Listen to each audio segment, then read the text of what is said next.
gained, his acquired livestock which he had gained in Padan Aram, to go to his father Isaac in the land of Canaan. Now Laban had gone to shear his sheep, and Rachel had stolen the household idols that were her father's. And Jacob stole away, unknown to him, in that he did not tell him that he intended to flee. So he fled with all that he had. He arose and crossed the river, and headed toward the mountains of Gilead. And Laban was told on the third day that Jacob had fled. Then he took his brethren with him, and pursued him for 7 days' journey, and he overtook him in the mountains of Gilead. But God had come to Laban the Syrian in a dream by night, and said to him, "Be careful that you speak to Jacob neither good nor bad." So Laban overtook Jacob in the mountains, and Laban with his brethren pitched in the mountains of Gilead.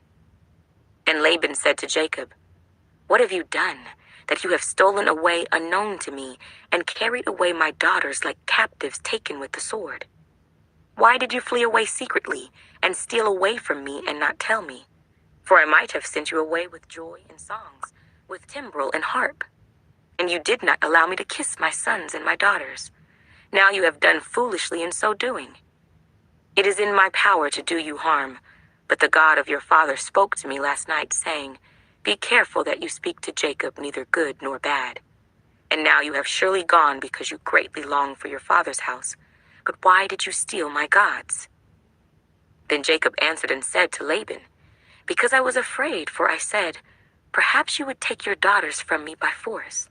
With whomever you find your gods, do not let him live. In the presence of our brethren, identify what I have of yours and take it with you." Know that Rachel had stolen them. And Laban went into Jacob's tent, into Leah's tent, and into the 2 maids' tents, but he did not find them. Then he went out of Leah's tent and entered Rachel's tent. Now Rachel had taken the household idols, put them in the camel saddle, and sat on them. And Laban searched all about the tent, but did not find them. And she said to her father, "Let it not displease my lord that I cannot rise before you, for the manner of women is with me." And he searched, but did not find the household idols. Then Jacob was angry and rebuked Laban. And Jacob answered and said to Laban, "What is my trespass? What is my sin that you have so hotly pursued me? Although you have searched all my things, what part of your household things have you found? Set it here before my brethren and your brethren, that they may judge between us both. These 20 years I have been with you.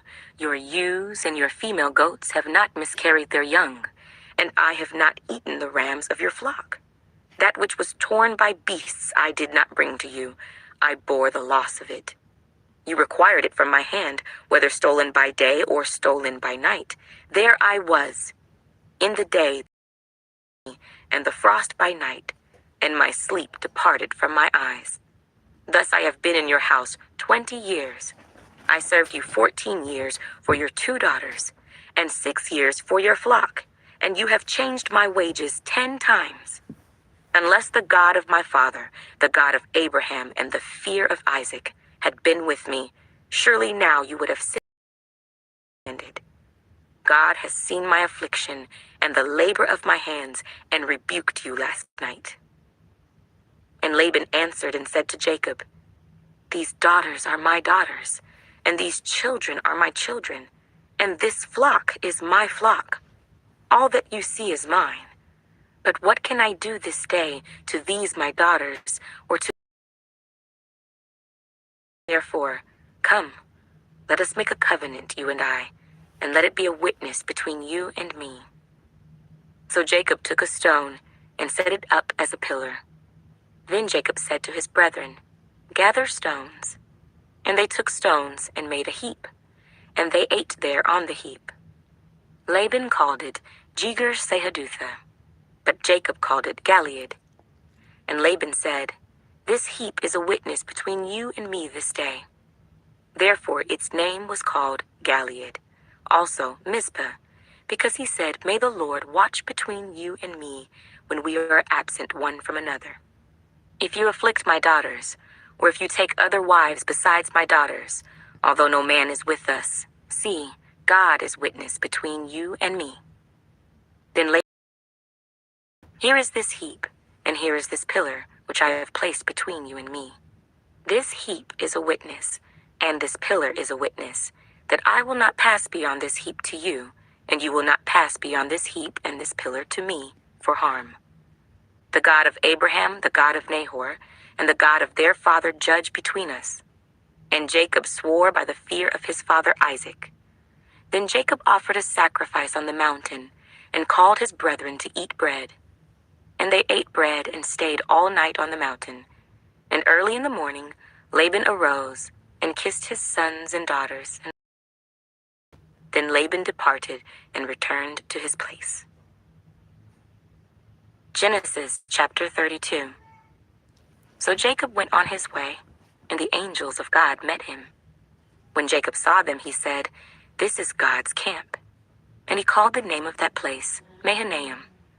Then Jacob sent messengers before him to Esau his brother in the land of Seir, the country of Edom.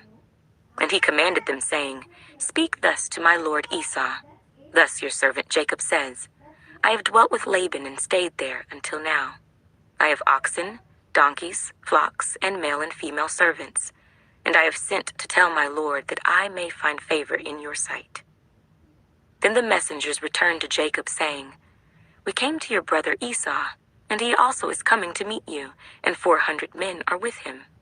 So Jacob was greatly afraid and distressed, and he divided the people that were with him, and the flocks and herds and camels, into 2 companies. And he said, "If Esau comes to the one company and attacks it, then the other company which is left will escape." Then Jacob said, "O God of my father Abraham, and God of my father Isaac, the Lord who said to me, 'Return to your country and to your family, and I will deal well with you,' I am not worthy of the least of all the mercies and of all the truth which you have shown your servant. For I crossed over this Jordan with my staff, and now I have become 2 companies. Deliver me, I pray, from the hand of my brother, from the hand of Esau, for I fear him, lest he come and attack me and the mother with the children. For you said, I will surely treat you well, and make your descendants as the sand of the sea, which cannot be numbered for multitude." So he lodged there that same night, and took what came to his hand as a present for Esau his brother, 200 female goats and 20 male goats, 220 rams, 30 milk camels with their colts, 40 cows and 10 bulls, 20 female donkeys and 10 foals. Then he delivered them to the hand of his servants, every drove by itself, and said to his servants, "Pass over before me, and put some distance between successive droves." And he commanded the first one, saying, "When Esau my you saying, 'To whom do you belong, and where are you going?' Whose are these in front of you? Then you shall say, 'They are your servant Jacob's. It is a present sent to my lord Esau. And behold, he also is behind us.'" So he commanded the second, the third, and all who followed the droves, saying, "In this manner you shall speak to Esau when you find him, and also say, 'Behold, your servant Jacob is behind us.' For he said, 'I will appease him with the present that goes before me, and afterward I will see his face. Perhaps he will accept me.' So the present went on over before him, but he himself lodged that night in the camp. And he arose that night, and took his 2 wives, his 2 female servants, and his 11 sons, and crossed over the ford of Jabbok. He took them, sent them over the brook, and sent over what he had. Then Jacob was left alone, and a man wrestled with him until the breaking of day. Now when he saw that he did not prevail against him, he touched the socket of his hip, and the socket of Jacob's hip was out of joint as he wrestled with him. And he said, "Let me go, for the day breaks." But he said, "I will not let you go unless you bless me." So he said to him, "What is your name?" He said, "Jacob." And he said, "Your name shall no longer be called Jacob, but Israel, for you have struggled with God and with men, and have prevailed." Then Jacob asked, saying, "Tell me your name, I pray." And he said, "Why is it that you ask about my name?" And he blessed him there. So Jacob called the name of the place Peniel, for I have seen God face to face, and my life is preserved. Just as he crossed over Penuel, the sun rose on him, and he limped on his hip. Therefore to this day, the children of Israel do not eat the muscle that shrank, which is on the hip socket, because he touched the socket of Jacob's hip in the muscle that shrank. Genesis chapter 33. Now Jacob lifted his eyes and looked, and there Esau was coming, and with him were 400 men. So he divided the children among Leah, Rachel, and the 2 maidservants.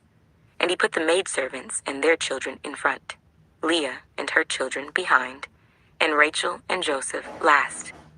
Then he crossed over before them and bowed himself to the ground 7 times until he came near to his brother.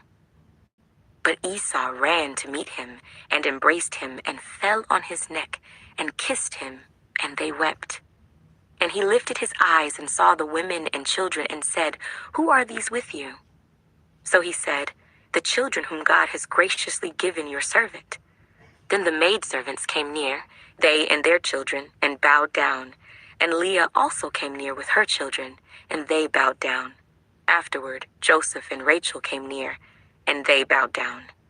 Then Esau said, "What do you mean by all this company which I met?" And he said, "These are to find favor in the sight of my Lord." But Esau said, "I have enough, my brother. Keep what you have for yourself." And Jacob said, "No, please, if I have now found favor in your sight, then receive my present from my hand, inasmuch as I have seen your face as though I had seen the face of God with me.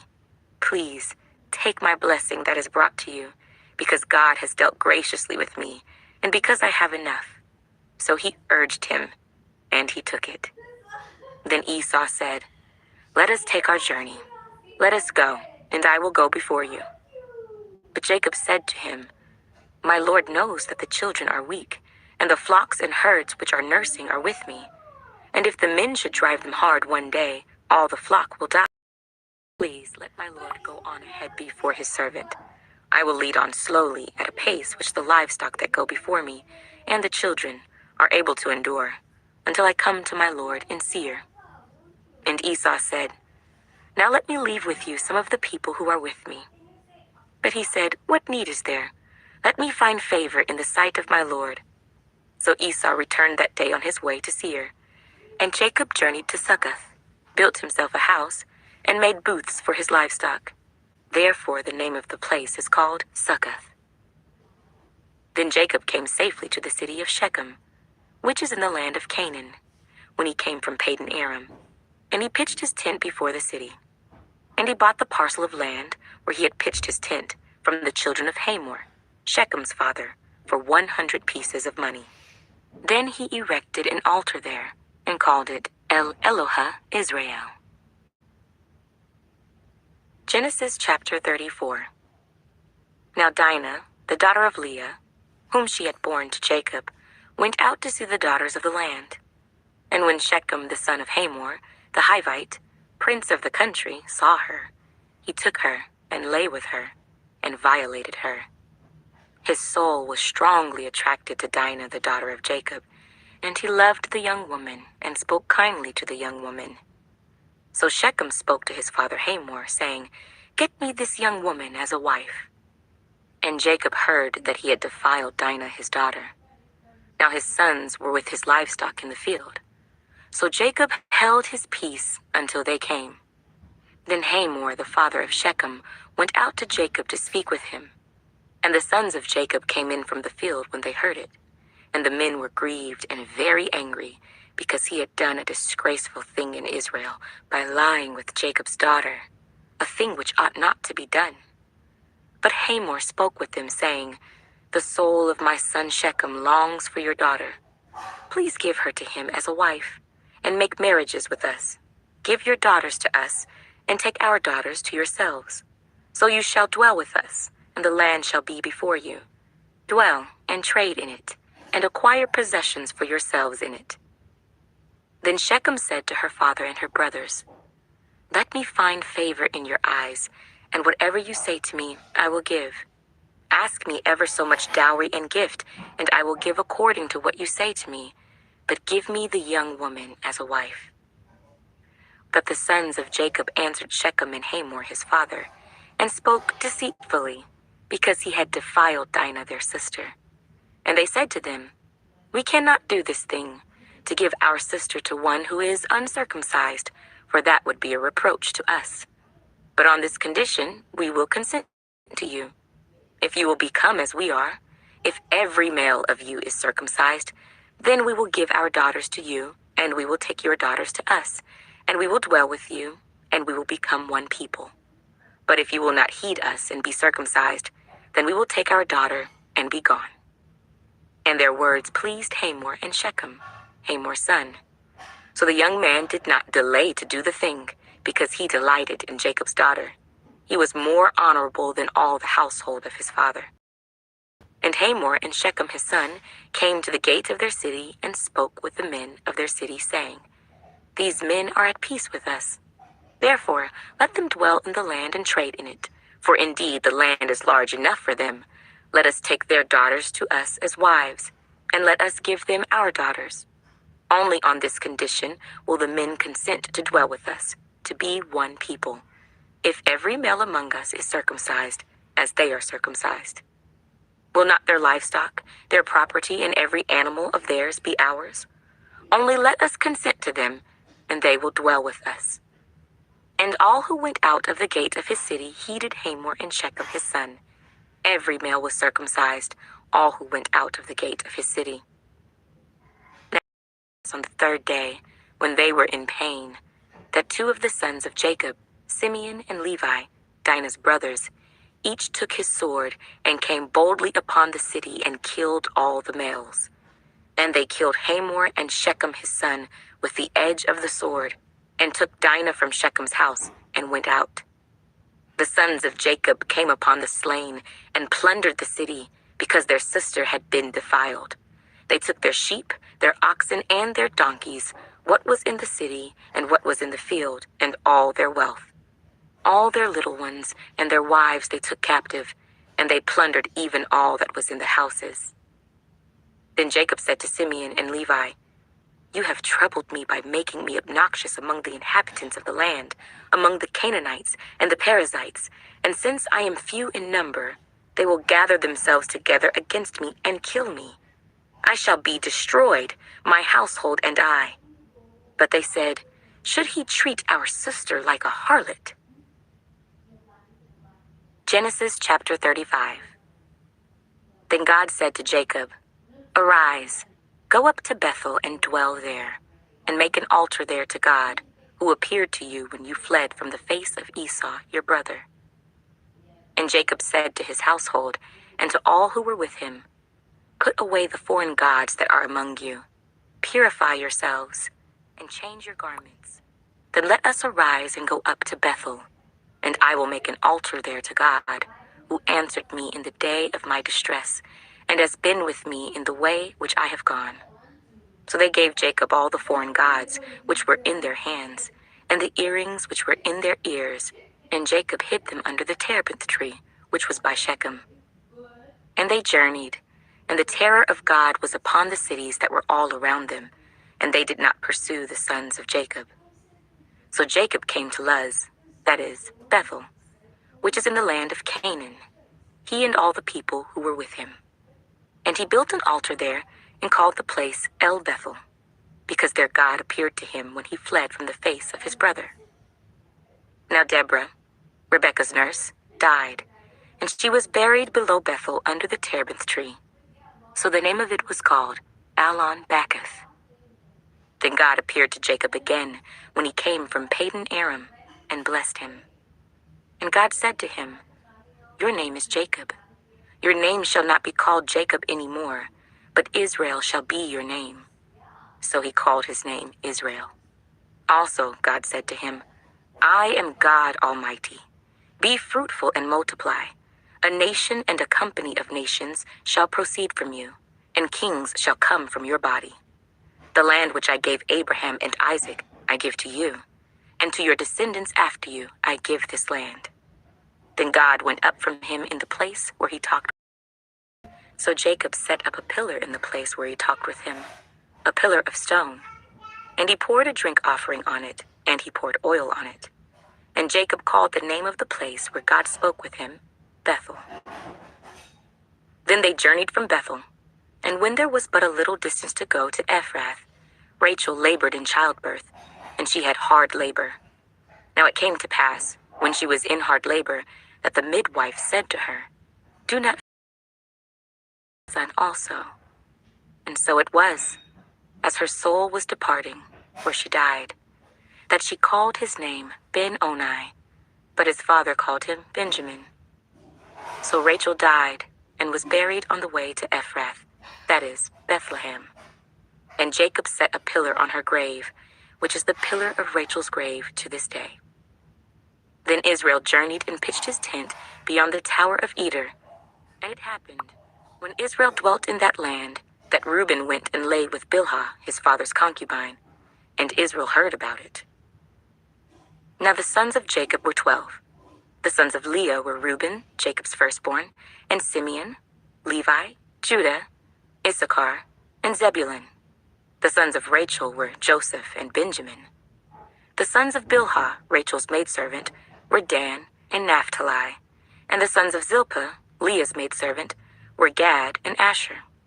These were the sons of Jacob who were born to him in Padan Aram. Then Jacob came to his father Isaac at Mamre, or Kirjath Arba, that is, Hebron, where Abraham and Isaac had dwelt. Now the days of Isaac were 180 years. So Isaac breathed his last and died, and was gathered to his people, being old and full of days. And his sons Esau and Jacob buried him. Genesis chapter 36. Now this is the genealogy of Esau, who is Edom. Esau took his wives from the daughters of Canaan, Adah, the daughter of Elon, the Hittite, Aholibamah, the daughter of Anah, the daughter of Zibeon, the Hivite, and Basemath, Ishmael's daughter, sister of Nebajoth. Now Adah bore Eliphaz to Esau, and Basemath bore Reuel, and Aholibamah bore Jeush, Jaalam, and Korah. These were the sons of Esau who were born to him in the land of Canaan. Then Esau took his wives, his sons, his daughters, and all the persons of his household, his cattle, and all his animals, and all his goods which he had gained in the land of Canaan, and went to a country away from the presence of his brother Jacob. For their possessions were too great for them to dwell together, and the land where they were strangers could not support them because of their livestock. So Esau dwelt in Mount Seir. Esau is Edom. And this is the genealogy of Esau, the father of the Edomites, in Mount Seir. These were the names of Esau's sons: Eliphaz, the son of Adah, the wife of Esau, and Reuel, the son of Basemath, the wife of Esau. And the sons of Eliphaz were Teman, Omar, Zepho, Gatam, and Kenaz. Now Timnah was the concubine of Eliphaz, Esau's son, and she bore Amalek to Eliphaz. These were the sons of Adah, Esau's wife. These were the sons of Reuel: Nahath, Zerah, Shammah, and Mizah. These were the sons of Basemath, Esau's wife. These were the sons of Aholibamah, Esau's wife, the daughter of Anah, the daughter of Zibeon. And she bore to Esau Jeush, Jaalam, and Korah. These were the chiefs of the sons of Esau. The sons of Eliphaz, the firstborn son of Esau, were Chief Teman, Chief Omar, Chief Zepho, Chief Kenaz, Chief Korah, Chief Gatam, and Chief Amalek. These were the chiefs of Eliphaz in the land of Edom. They were the sons of Adah. These were the sons of Reuel, Esau's son: Chief Nahath, Chief Zerah, Chief Shammah, and Chief Mizah. These were the chiefs of Reuel in the land. These were the sons of Basemath, Esau's wife. And these were the sons of Aholibamah, Esau's wife: Chief Jeush, Chief Jaalam, and Chief Korah. These were the chiefs who descended from Aholibamah, Esau's wife, the daughter of Anah. These were the sons of Esau, who was Edom, and these were their chiefs. These were the sons of Seir the Horite, who inhabited the land: Lotan, Shobal, Anah, Dishon, Ezer, and Dishan. These were the chiefs of the Horites, the sons of Seir in the land of Edom. And the sons of Lotan were Hori and Hemam. Lotan's sister was Timnah. These were the sons of Shobal, Alvan, Manahath, Ebal, Shepho, and Onam. These were the sons of Zibeon, both Ajah and Anah. This was the Anah who found the water in the wilderness as he pastured the donkeys of his father Zibeon. These were the children of Anah, Dishan, and Aholibamah, the daughter of Anah. These were the sons of Dishan, Hemdan, Eshban, Ithran, and Kiran. These were the sons of Ezer, Bilhan, Zaavan, and Akan. These were the sons of Dishan, Uz, and Aaron. These were the chiefs of the Horites: Chief Lotan, Chief Shobal, Chief Zibeon, Chief Anah, Chief Dishan, Chief Ezer, and Chief Dishan. These were the chiefs of the Horites, according to their chiefs in the land of Seir. Now these were the kings who reigned in the land of Edom, before any king reigned over the children of Israel. Bela, the son of Beor, reigned in Edom, and the name of his city was Dinhabah. And when Bela died, Jobab, the son of Zerah of Basra, reigned in his place. When Jobab died, Husham of the land of the Temanites reigned in his place. And when Husham died, Hadad, the son of Bedad, who attacked Midian in the field of Moab, reigned in his place. And the name of his city was Avith. When Hadad died, Samlah of Masrekah reigned in his place. And when Samlah died, Saul of Rehoboth by the river reigned in his place. When Saul died, Baal-Hanan the son of Achbor reigned in his place. And when Baal-Hanan the son of Achbor died, Hadar reigned in his place. And the name of his city was Pau. His wife's name was Mehetabel, the daughter of Matred, the daughter of Mezahab. And these were the names of the chiefs of Esau, according to their families and their places, by their names: Chief Timnah, Chief Alva, Chief Jetheth, Chief Aholibamah, Chief Elah, Chief Pinon, Chief Kenaz, Chief Teman, Chief Mibzar, Chief Magdiel, and Chief Iram. These were the chiefs of Edom, according to their dwelling places in the land of their possession. Esau was the father of the Edomites. Genesis chapter 37. Now Jacob dwelt in the land where his father was a stranger, in the land of Canaan. This is the history of Jacob. Joseph, being 17 years old, was feeding the flock with his brothers, and the lad was with the sons of Bilhah and the sons of Zilpah, his father's wives. And Joseph brought a bad report of them to his father. Now Israel loved Joseph more than all his children of his old age. Also he made him a tunic of many colors. But when his brothers saw that their father loved him more than all his brothers, they hated him and could not speak peaceably to him. Now Joseph had a dream, and he told it to his brothers, and they hated him even more. So he said to them, "Please hear this dream which I have dreamed. We were binding sheaves in the field. Then behold, my sheaf arose and also stood upright. And indeed your sheaves stood all around and bowed down to my sheaf." And his brothers said to him, "Shall you indeed reign over us, or shall you indeed have dominion over us?" So they hated him even more for his dreams and for his words. Then he dreamed still another dream and told it to his brothers and said, "Look, I have dreamed another dream, and this time the sun, the moon, and the 11 stars bowed down to me."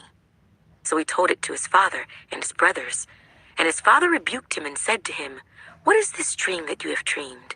Shall your mother and I and your brothers indeed come to bow down to the earth before you?" And his brothers envied him, but his father kept the matter in mind. Then his brothers went to feed their father's flock in Shechem. And Israel said to Joseph, "Are not your brothers feeding the flock in Shechem? Come, I will send you to them." So he said to him, "Here I am." Then he said to him, "Please go and see if it is well with your brothers and well with the flocks, and bring back word to me." So he sent him out of the valley of Hebron, and he went to Shechem. Now a certain man found him, and there he was, wandering in the field. And the man asked him, saying, "What are you seeking?" So he said, "I am seeking my brothers. Please tell me where they are feeding their flocks." And the man said, "They have departed from here, for I heard them say, 'Let us go to Dothan.'" So Joseph went after his brothers and found them in Dothan. Now when they saw him afar off, even before he came near them, they conspired against him to kill him. Then they said to one another, "Look, this dreamer is coming. Come therefore, let us now kill him and cast him into some pit, and we shall say, 'Some wild beast has devoured him.' We shall see what will become of his dreams." But Reuben heard it, and he delivered him out of their hands and said, "Let us not kill him." And Reuben said to them, "Shed no blood, but cast him into this pit which is in the wilderness, and do not lay a hand on him, that he might deliver him out of their hands and bring him back to his father."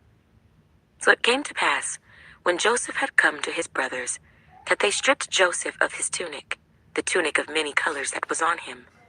Then they took him and cast him into a pit. And the pit was empty, there was no water in it.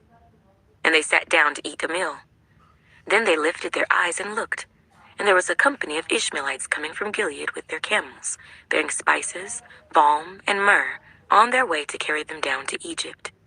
So Judah said to his brothers, "What profit is there if we kill our brother and conceal his blood? Come and let us sell him to the Ishmaelites, and let not our hand be upon him, for he is our brother and our flesh." And his brothers listened. Then Midianite traders passed by. So the brothers pulled Joseph up and lifted him out of the pit, and sold him to the Ishmaelites for 20 shekels of silver. And they took Joseph to Egypt. Then Reuben returned to the pit, and indeed Joseph was not in the pit. And he tore his clothes. And he returned to his brothers and said, "The lad is no more, and I, where shall I go?" So they took Joseph's tunic, killed a kid of the goats, and dipped. Then they sent the tunic of many colors, and they brought it to their father and said, "We have found this. Do you know whether it is your son's tunic or not?" And he recognized it and said, "It is my son's tunic. A wild beast has devoured him."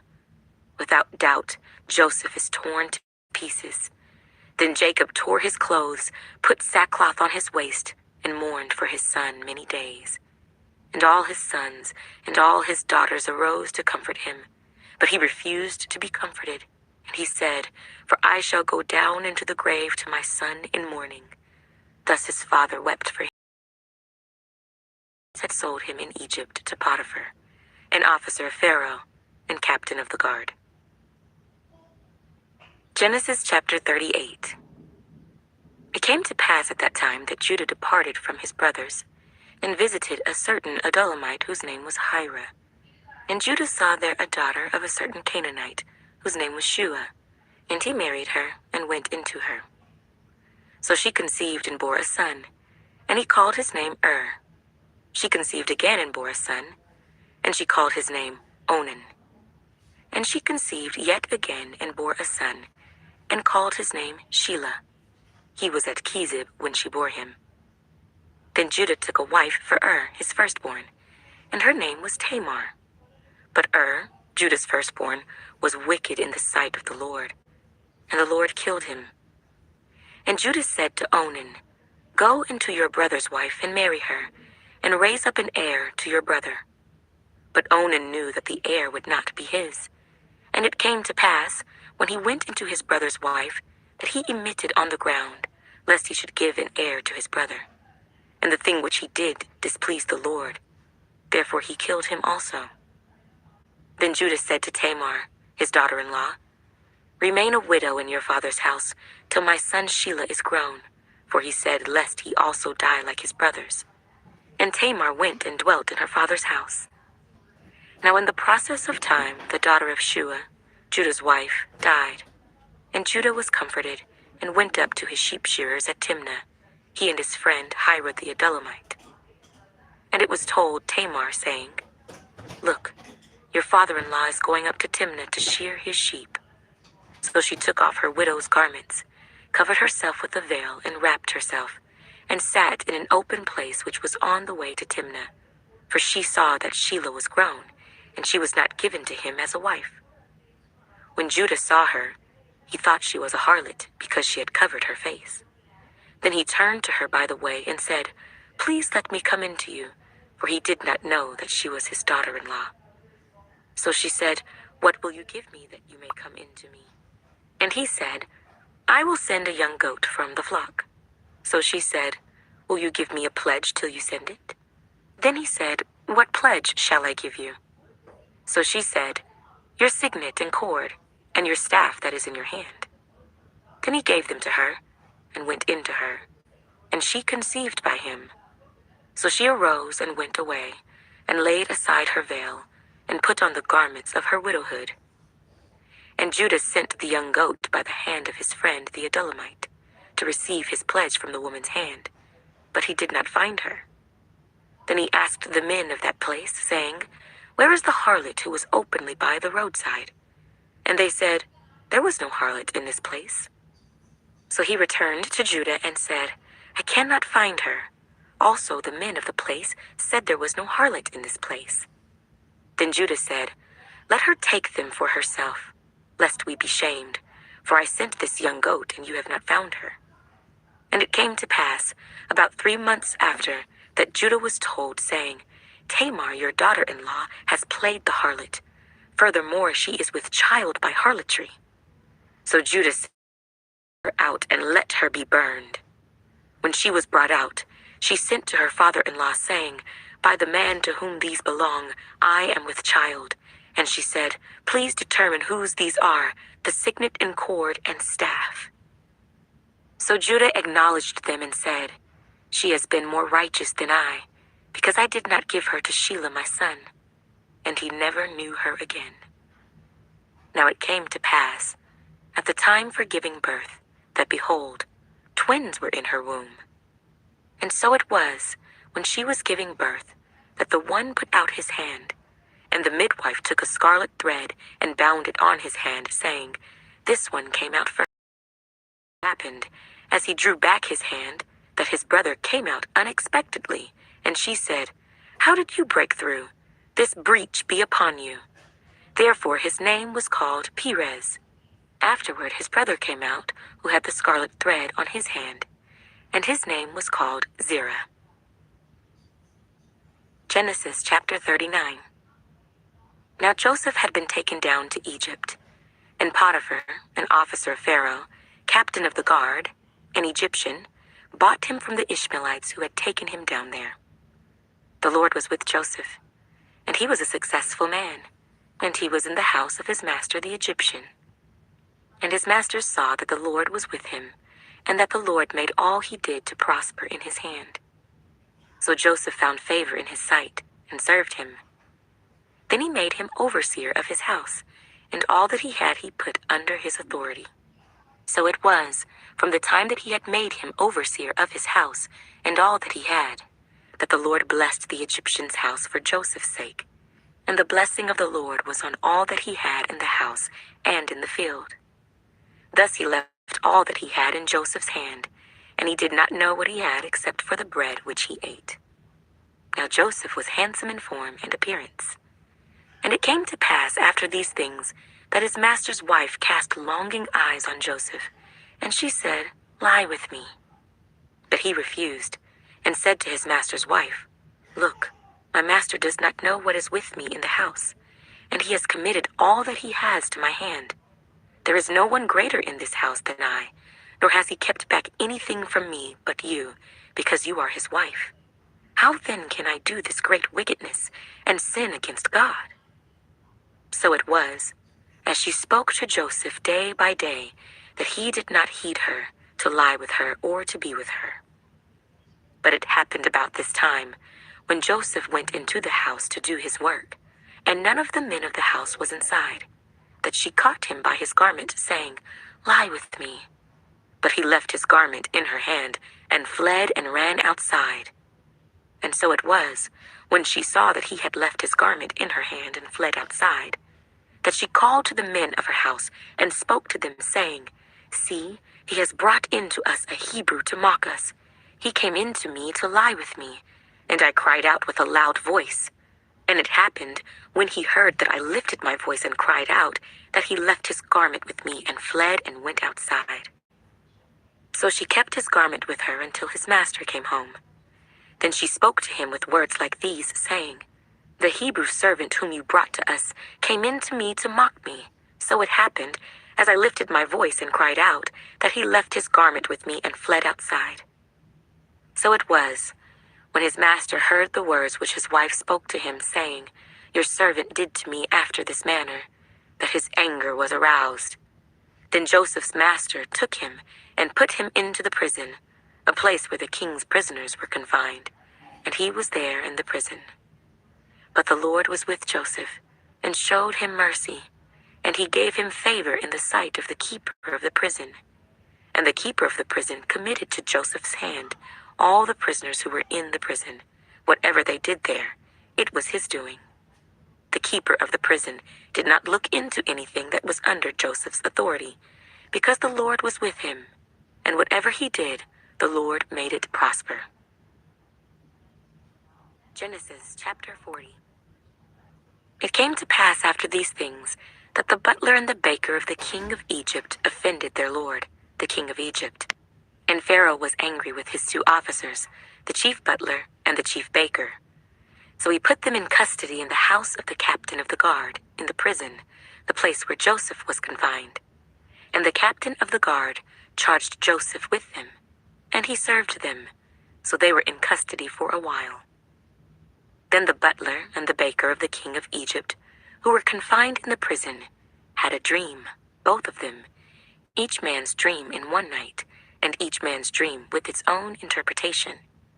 And Joseph came into them in the morning, and looked at them and saw that they were sad. So he asked Pharaoh's officers who were with him in the custody of his lord's house, saying, Why do you look so sad today? And they said to him, We each have, and there is no interpreter of it. So Joseph said to them, Do not interpretations belong to God? Tell them to me, please. Then the chief butler told his dream to Joseph, and said to him, Behold, in my dream, a vine was before me, and in the vine were 3 branches. It was as though it budded, its blossoms shot forth, and its clusters brought forth ripe grapes. Then Pharaoh's cup was in my hand, and I took the grapes and pressed them into Pharaoh's cup, and placed the cup in Pharaoh's hand. And Joseph said to him, This is the interpretation of it. The 3 branches. Now within 3 days, Pharaoh will lift up your head and restore you to your place, and you will put Pharaoh's cup in his hand according to the former manner, when you were his butler. But remember me when it is well with you, and please show kindness to me. Make mention of me to Pharaoh, and get me out of this house. For indeed I was stolen away from the land of the Hebrews, and also I have done nothing here that they should put me into the dungeon. When the chief baker saw that the interpretation was good, he said to Joseph, I also was in my dream, and there were 3 white baskets on my head. In the uppermost basket were all kinds of baked goods for Pharaoh, and the birds ate them out of the basket on my head. So Joseph answered and said, This is the interpretation of it. The 3 baskets are 3 days. Within 3 days, Pharaoh will lift off your head from you and hang you on a tree, and the birds will eat your flesh from you. Now it came to pass, on the 3rd day, which was Pharaoh's birthday, that he made a feast for all his servants, and he lifted up the head of the chief butler and of the chief baker among his servants. Then he restored the chief butler to his butlership again, and he placed the cup in Pharaoh's hand. But he hanged the chief baker, as Joseph had interpreted to them. Yet the chief butler did not remember Joseph, but forgot him. Genesis chapter 41. Then it came to pass, at the end of 2 full years, that Pharaoh had a dream, and behold, he stood by the river. Suddenly there came up out of the river 7 cows, fine-looking and fat, and they fed in the meadow. Then behold, 7 other cows came up after them out of the river, ugly and gaunt, and stood by the other cows on the bank of the river. And the ugly and gaunt cows ate up the 7 fine-looking and fat cows. So Pharaoh awoke. He slept and dreamed a second time. And suddenly 7 heads of grain came up on one stalk, plump and good. Then behold, 7 thin heads, blighted by the east wind, sprang up after them. And the 7 thin heads devoured the 7 plump and full heads. So Pharaoh awoke, and indeed it was a dream. Now it came to pass in the morning that his spirit was troubled, and he sent and called for all the magicians of Egypt and all its wise men. And Pharaoh told them his dreams, but there was no one who could interpret them for Pharaoh. Then the chief butler spoke to Pharaoh, saying, I remember my faults this day, when Pharaoh was angry with his servants and put me in custody in the house of the captain of the guard. Both me and the chief baker, we each had a dream in one night, he and I. Each of us dreamed according to the interpretation of his own dream. Now there was a young Hebrew man with us there, a servant of the captain of the guard. And we told him, and he interpreted our dreams for us. To each man he interpreted according to his own dream. And it came to pass, just as he interpreted for us, so it happened. He restored, and he hanged him. Then Pharaoh sent and called Joseph, and they brought him quickly out of the dungeon. And he shaved, changed his clothing, and came to Pharaoh. And Pharaoh said to Joseph, I have had a dream, and there is no one who can interpret it. But I have heard it said of you that you can understand a dream to interpret it. So Joseph answered Pharaoh, It is not in me. God will give Pharaoh an answer of peace. Then Pharaoh said to Joseph, Behold, in my dream I stood on the bank of the river. Suddenly 7 cows came up out of the river, fine-looking and fat, and they fed in the meadow. Then behold, 7 other cows came up after them, poor and very ugly and gaunt, such ugliness as I have never seen in all the land of Egypt. And the gaunt and ugly cows ate up the first 7, the fat cows.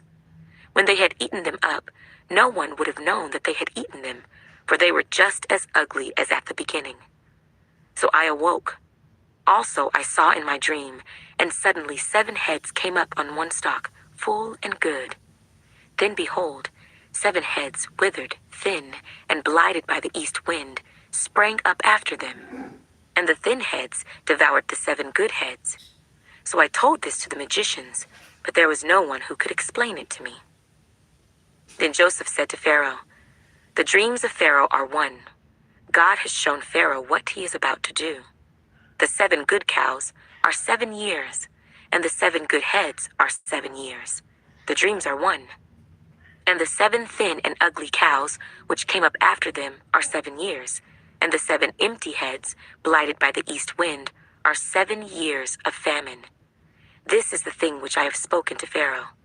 God has shown Pharaoh what he is about to do. Indeed, 7 years of great plenty will come throughout all the land of Egypt.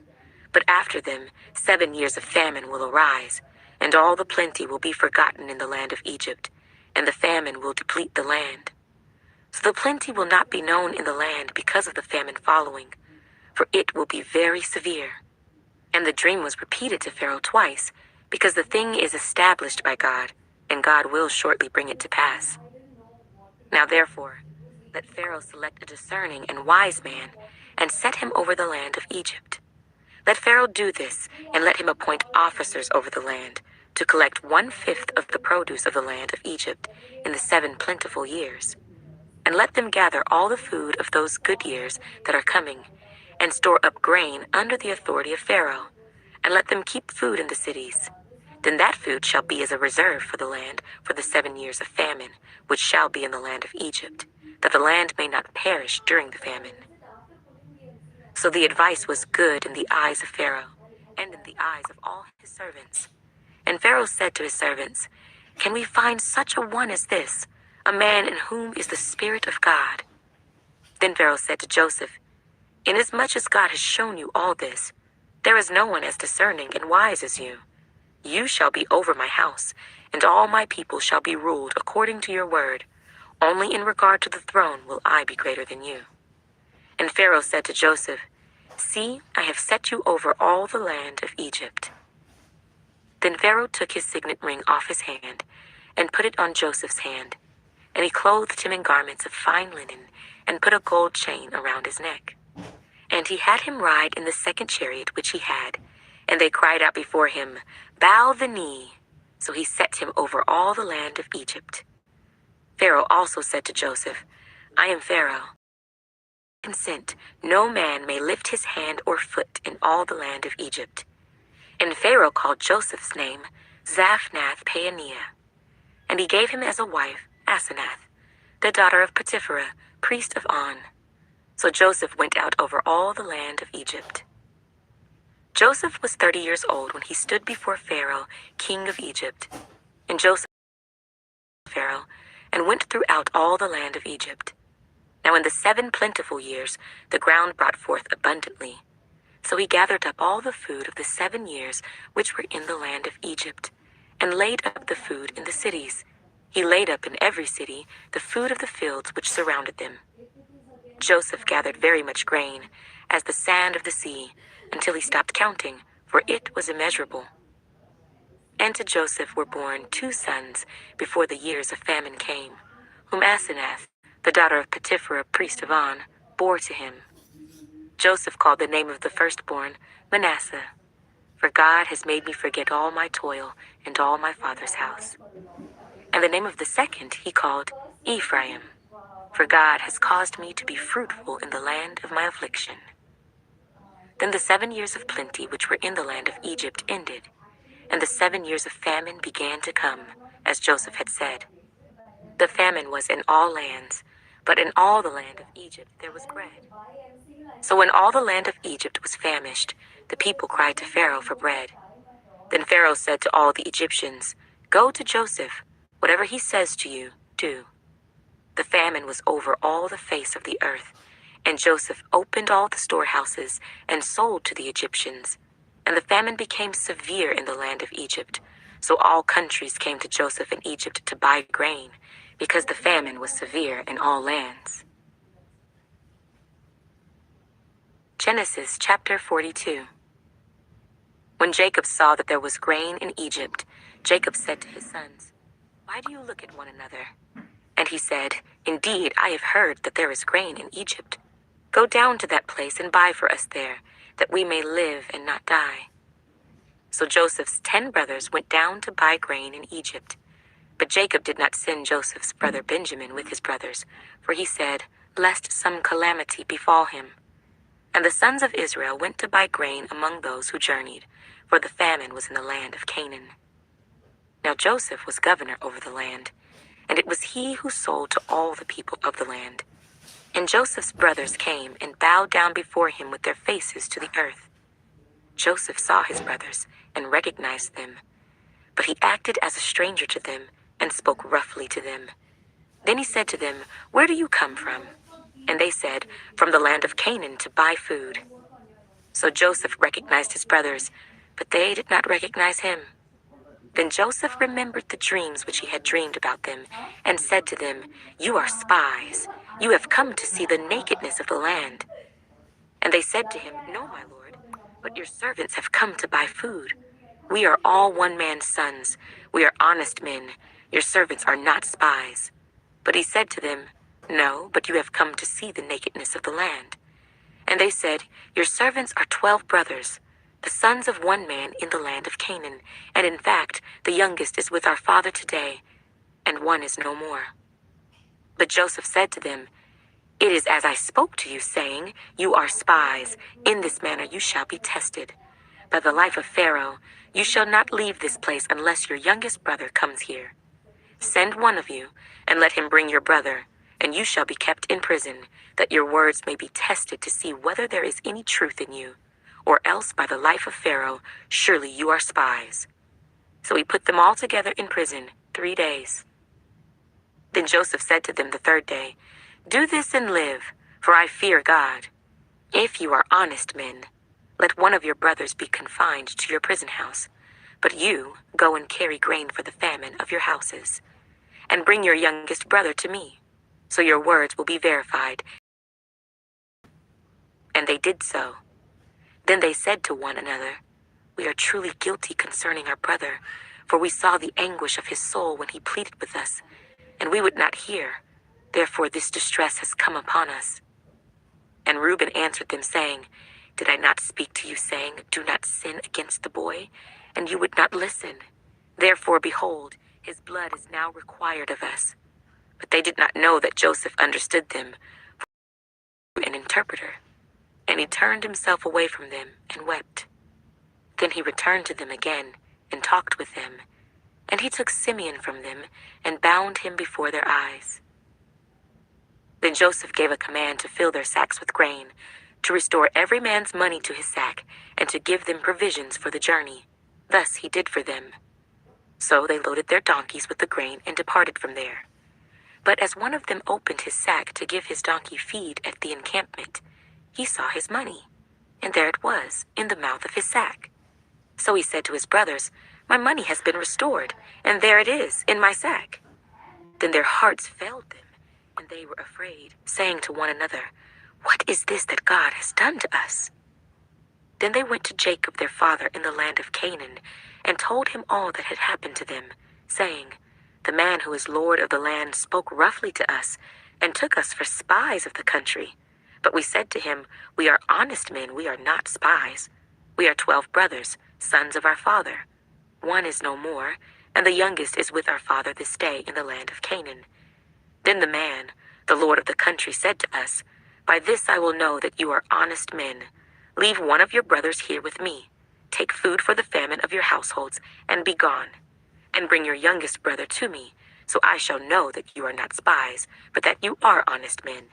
I will grant your brother to you, and you may trade in the land.' Then it happened, as they emptied their sacks, that surprisingly each man's bundle of money was in his sack. And when they and their father saw the bundles of money, they were afraid. And Jacob their father said to them, 'You have bereaved me. Joseph is no more, Simeon is no more, and you want to take Benjamin? All these things are against me.' Then Reuben spoke to his father, saying, 'Kill my 2 sons if I do not bring him back to you. Put him in my hands, and I will bring him back to you.' But he said, 'My son shall not go down with you, for his brother is dead, and he is left alone. If any calamity should befall him along the way in which you go, then you would bring down my gray hair with sorrow to the grave.'" Genesis chapter 43. Now the famine was severe in the land. And it came to pass, when they had eaten up the grain which they had brought from Egypt, that their father said to them, "Go back, buy us a little food." But Judah spoke to him, saying, "The man solemnly warned us, saying, 'You shall not see my face unless your brother is with you. If you send our brother with us, we will go down and buy you food. But if you will not send him, we will not go down. For the man said to us, You shall not see my face unless your brother is with you.' And Israel said, 'Why did you deal so wrongfully with me as to tell the man whether you had still another brother?' But they said, 'The man asked us pointedly about ourselves and our family, saying, Is your father still alive? Have you another brother?' And we told him according to these words. Could we possibly have known that he would say, 'Bring your brother down'?" Then Judah said to Israel his father, "Send the lad with me, and we will arise and go, that we may live and not die, both we and you, and also our little ones. I myself will be surety for him. From my hand you shall require him.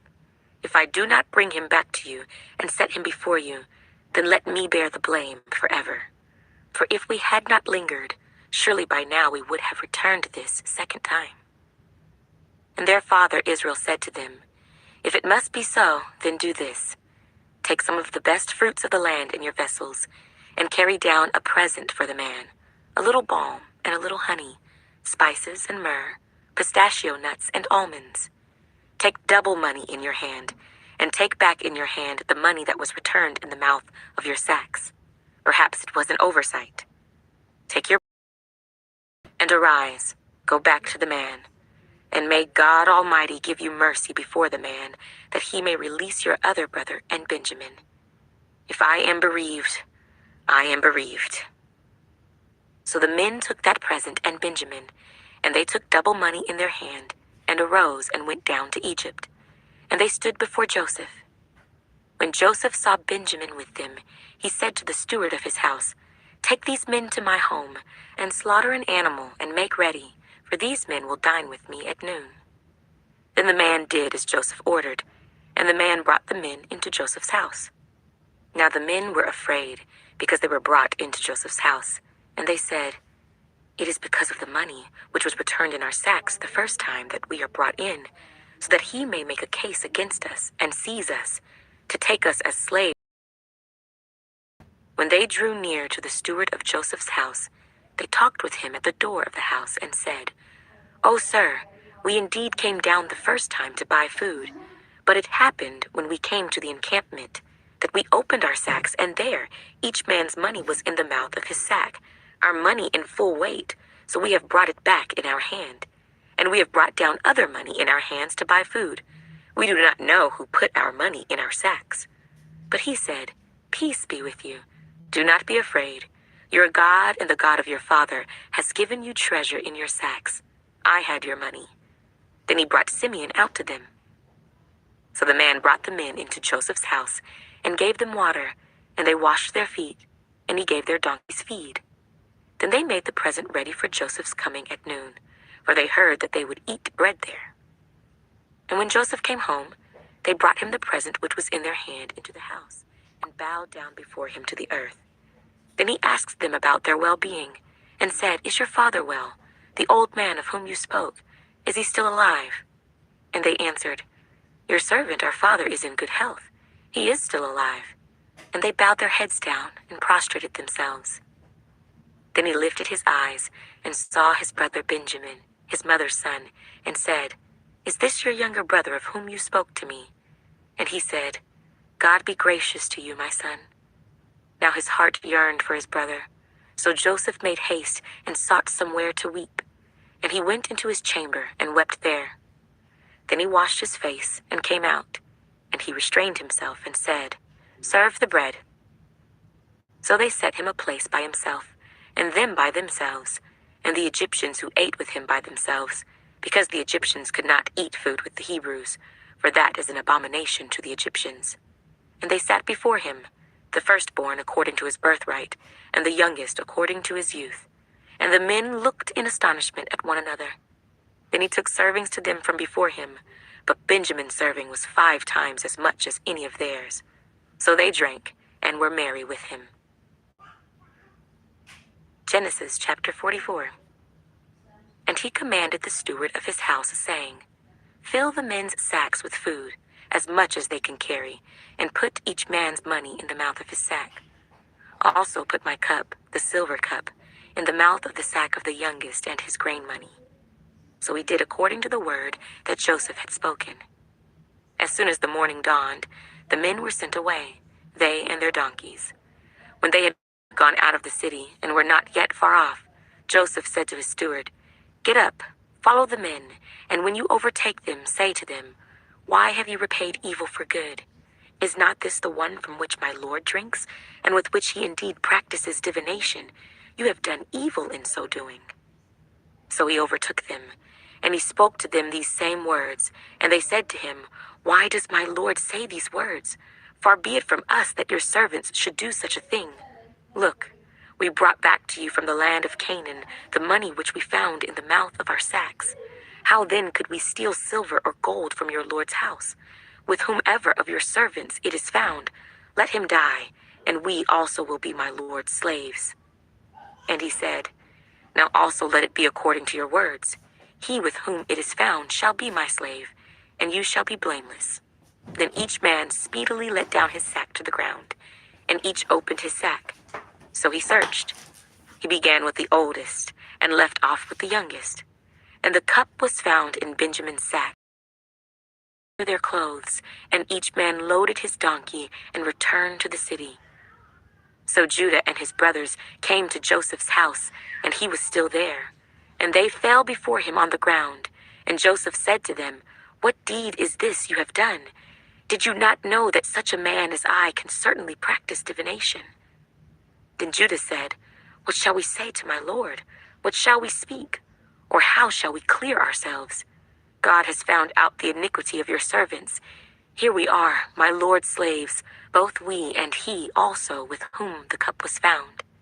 But he said, "Far be it from me that I should do so.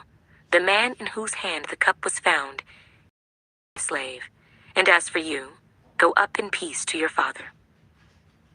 Then Judah came near to him and said, "O my lord, please let your servant speak a word in my lord's hearing, and do not let your anger burn against your servant, for you are even like Pharaoh." My lord asked his servant, saying, "Have you a father or a brother?" And we said to my lord, "We have a father, an old man, and a child of his old age, who is young. His brother is dead, and he alone is left of his mother's children, and his father loves him." Then you said to your servants, "Bring him down to me, that I may set my eyes on him."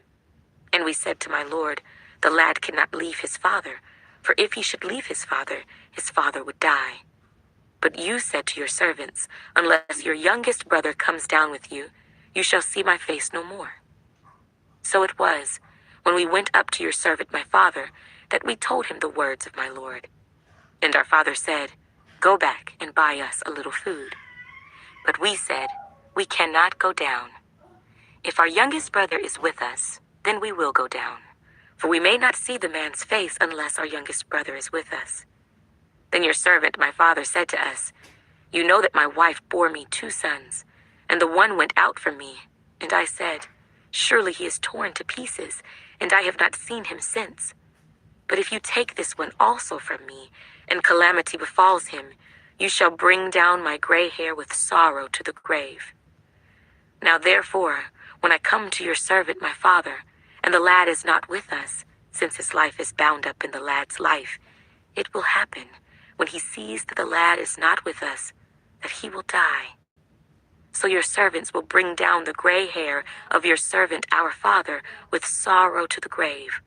For your servant became surety for the lad to my father, saying, 'If I do not bring him back to you, then I shall bear the blame before my father forever.' Now therefore, please let your servant remain instead of the lad as a slave to my lord, and let the lad go up with his brothers. For how shall I go up to my father if the lad is not with me, lest perhaps I see the evil that would come upon my father?" Genesis chapter 45.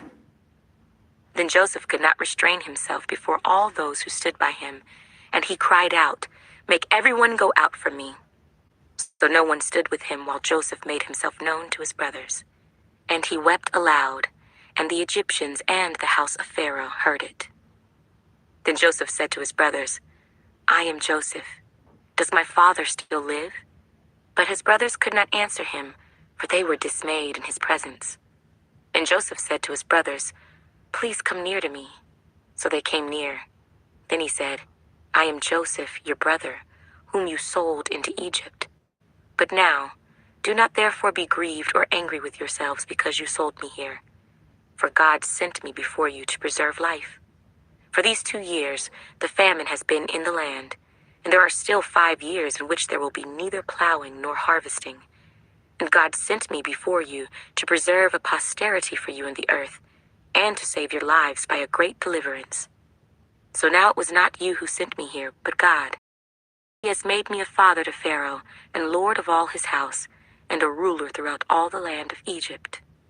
Hurry and go up to my father and say to him, 'Thus says your son, Joseph, God has made me lord of all Egypt. Come down to me, do not tarry. You shall dwell in the land of Goshen, and you shall be near to me, you and your children, your children's children, your flocks and your herds, and all that you have.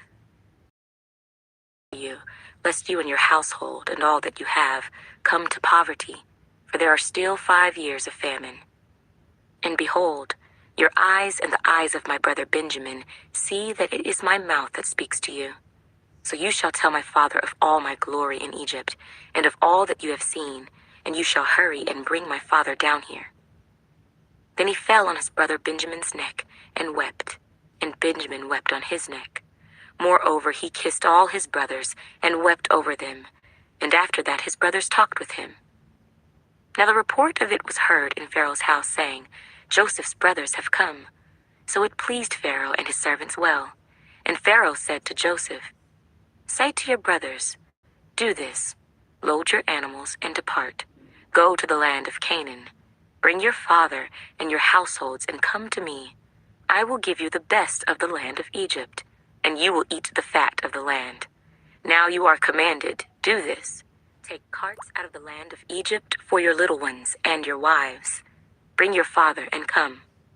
Also do not be concerned about your goods, for the best of all the land of Egypt is yours.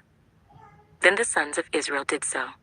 And Joseph gave them carts, according to the command of Pharaoh, and he gave them provisions for the journey. He gave to all of them, to each man, changes of garments. But to Benjamin he gave 300 pieces of silver and 5 changes of garments. And he sent to his father these things, 10 donkeys loaded with the good things of Egypt, and 10 female donkeys loaded with grain, bread, and food for his father for the journey. So he sent his brothers away, and they departed. And he said to them, See that you do not become troubled along the way. Then they went up out of Egypt, and came to the land of Canaan to Jacob their father. And they told him, saying, Joseph is still alive, and he is governor over all the land of Egypt. And Jacob's heart stood still, because he did not believe them. But when they told him all the words which Joseph had said to them, and when he saw the carts which Joseph had sent to carry him, the spirit of Jacob their father revived. Then Israel said, It is enough. Joseph, my son, is still alive. I will go and see him before I die. Genesis chapter 46. So Israel took his journey with all that he had, and came to Beersheba, and offered sacrifices to the God of his father Isaac. Then God spoke to Israel in the visions of the night and said, Jacob, Jacob. And he said, Here I am. So he said, I am God, the God of your father. Do not fear to go down to Egypt, for I will make of you a great nation there. I will go down with you to Egypt, and I will also surely bring you up again, and Joseph will put his hand on your eyes. Then Jacob arose from Beersheba, and the sons of Israel carried their father Jacob, their little ones, and their wives, in the carts which Pharaoh had sent to carry him. So they took their livestock and their goods, which they had acquired in the land of Canaan, and went to Egypt, Jacob and all his descendants with him, his sons, and his sons' sons, his daughters and his sons' daughters, and all his descendants in Egypt. Now these were the names of the children of Israel, Jacob and his sons, who went to Egypt. Reuben was Jacob's firstborn. The sons of Reuben were Hanok, Palu, Hezron, and Carmi. The sons of Simeon were Jemuel, Jamin, Ohad, Jachin, Zohar, and Shaul, the son of a Canaanite woman. The sons of Levi were Gershon, Kohath, and Merari. The sons of Judah were Onan, Shelah, Perez, and Zerah. But and Onan died in the land. The sons of Perez were Hezron and Hamul. The sons of Issachar were Tola, Puvah, Job, and Shimron. The sons of Zebulun were Sered, Elon, and Jaleel. These were the sons of Leah, whom she bore to Jacob in Padan Aram, with his daughter Dinah. All the persons, his sons and his daughters, were 33. The sons of Gad were Ziphion, Haggi, Shunai, Ezbon, Eri, Aradai, and Areli. The sons of Asher were Jimnah, Ishua, Izui, Beriah, and Sirah, their sister. And the sons of Beriah were Heber and Malchiel. These were the sons of Zilpah, whom Laban gave to Leah his daughter, and these she bore to Jacob, 16 persons. The sons of Rachel, Jacob's wife, were Joseph and Benjamin, and to Joseph in the land of Egypt were born Manasseh and Ephraim, whom Asenath, the daughter of Potipherah, priest of On, bore to him. The sons of Benjamin were Bela, Becher, Ashbel, Gera, Naaman, Ehi, Rosh, Muppim, Huppim, and Ard. These were the sons of Rachel, who were born to Jacob, 14 persons in all. The son of Dan was Hushim. The sons of Naphtali were Jaziel, Guni, Jezer, and Shillem. These were the sons of Bilhah, whom Laban gave to Rachel his daughter, and she bore these to Jacob, 7 persons in all. All the persons who went with Jacob to Egypt, who came from his body, besides Jacob's sons' wives, were 66 persons in all. And the sons of Joseph who were born to him in Egypt were 2 persons. All the persons of the house of Jacob who went to Egypt were 70. Then he sent Judah before him to Joseph, to point out before him the way to Goshen. And they came to the land of Goshen. So Joseph made ready his chariot and went up to Goshen to meet his father Israel. And he presented himself to him, and fell on his neck, and wept on his neck a good while. And Israel said to Joseph, Now let me die, since I have seen your face, because you are still alive. Then Joseph said to his brothers and to his father's household, I will go up and tell Pharaoh, and say to him, My brothers and those of my father's house, who were in the land of Canaan, have come to me. And the men are shepherds, for their occupation has been to feed livestock, and they have brought their flocks, their herds, and all that they have. So it shall be, when Pharaoh calls you and says, What is your occupation? That you shall say, Your servant's occupation has been with livestock from our youth even till now, both we and also our fathers, that you may dwell in the land of Goshen. For every shepherd is an abomination to the Egyptians. Genesis chapter 47.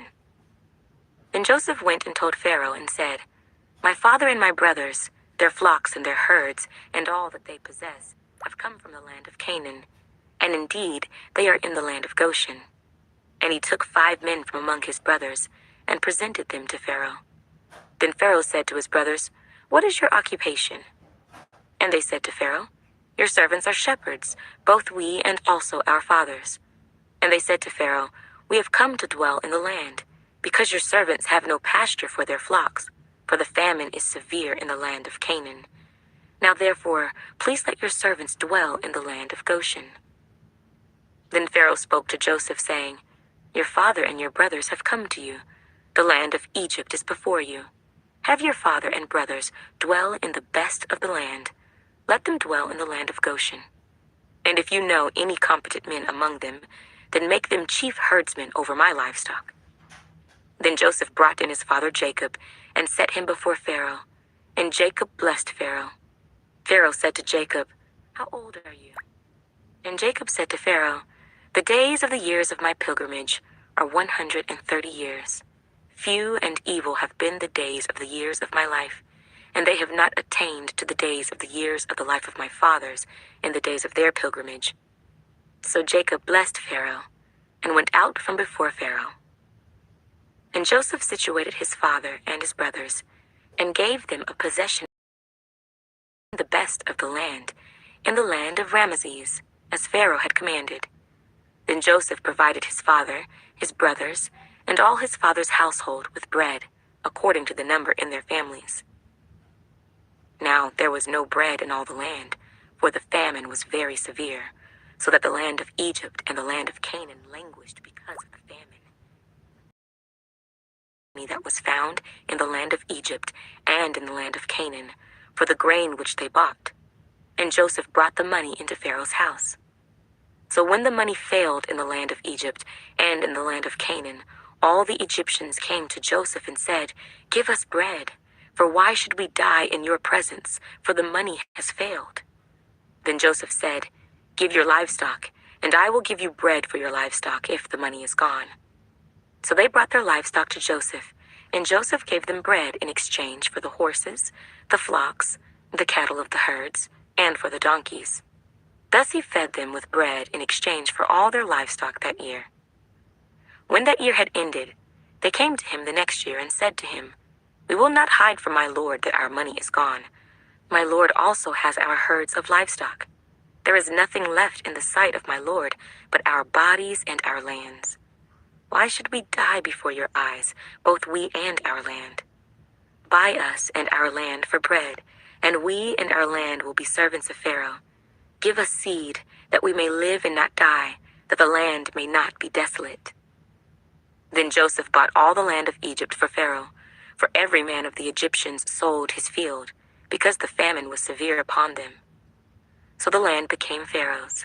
And as for the people, he moved them into the cities from one end of the borders of Egypt to the other end. Only the land of the priests he did not buy, for the priests had rations allotted to them by Pharaoh, and they ate their rations which Pharaoh gave them. Therefore they did not sell their lands. Then Joseph said to the people, "Indeed, I have bought you and your land this day for Pharaoh. Look, here is seed for you, and you shall sow the land. And it shall come to pass in the harvest that you shall give 1/5 to Pharaoh. 4/5 shall be your own, as seed for the field and for your food, for those of your households, and as food for your little ones." So they said, "You have saved our lives. Let us find favor in the sight of my Lord, and we will be Pharaoh's servants." And Joseph made it a law over the land of Egypt to this day, that Pharaoh should have 1/5, except for the land of the priests only, which did not become Pharaoh's. So Israel dwelt in the land of Egypt, in the country of Goshen, and they had possessions there, and grew and multiplied exceedingly. And Jacob lived in the land of Egypt 17 years. So the length of Jacob's life was 147 years.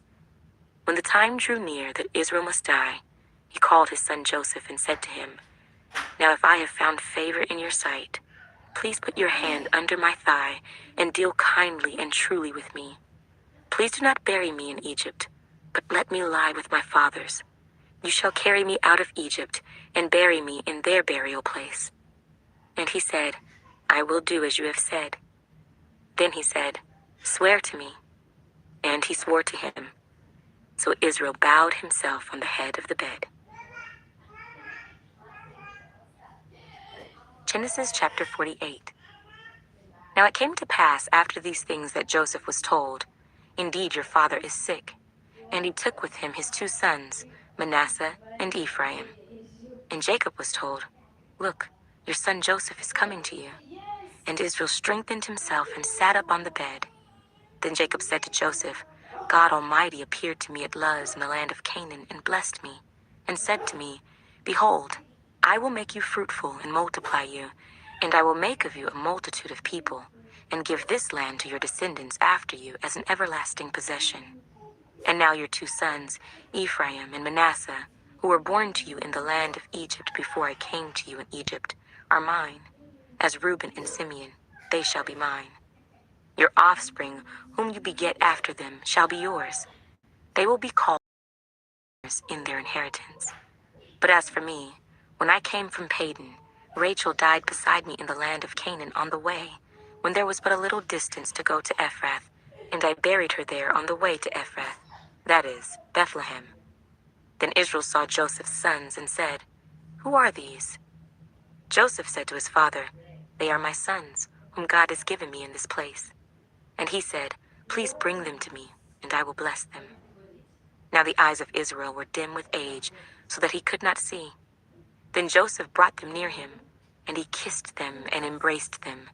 And Israel said to Joseph, 'I had not thought to see your face, but in fact God has also shown me your offspring.'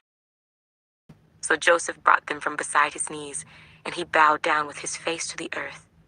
And Joseph took them both, Ephraim with his right hand toward Israel's left hand, and Manasseh with his left hand toward Israel's right hand, and brought them near him. Then Israel stretched out his right hand and laid it on Ephraim's head, who was the younger, and his left hand on Manasseh's head, guiding his hands knowingly, for Manasseh was the firstborn. And he blessed Joseph and said, 'God, before whom my fathers Abraham and Isaac walked, the God who has fed me all my life long to this day, the angel who has redeemed me from all evil, bless the lads. Let my name be named upon them, and the name of my fathers Abraham and Isaac, and let them grow into a multitude in the midst of the earth.' Now when Joseph saw that his father laid his right hand on the head of Ephraim, it displeased him. So he took hold of his father's hand to remove it from Ephraim's head to Manasseh's head. And Joseph said to his father, 'Not so, my father, for this one is the firstborn. Put your right hand on his head.' But his father refused and said, 'I know, my son, I know.' He also shall become a people, and he also shall be great. But truly his younger brother shall be greater than he, and his descendants shall become a multitude of nations. So he blessed them that day, saying, By you Israel will bless, saying, May God make you as Ephraim and as Manasseh. And thus he set Ephraim before Manasseh. Then Israel said to Joseph, Behold, I am dying, but God will be with you and bring you back to the land of your fathers. Moreover, I have given to you one portion above your brothers, which I took from the hand of the Amorite with my sword and my bow.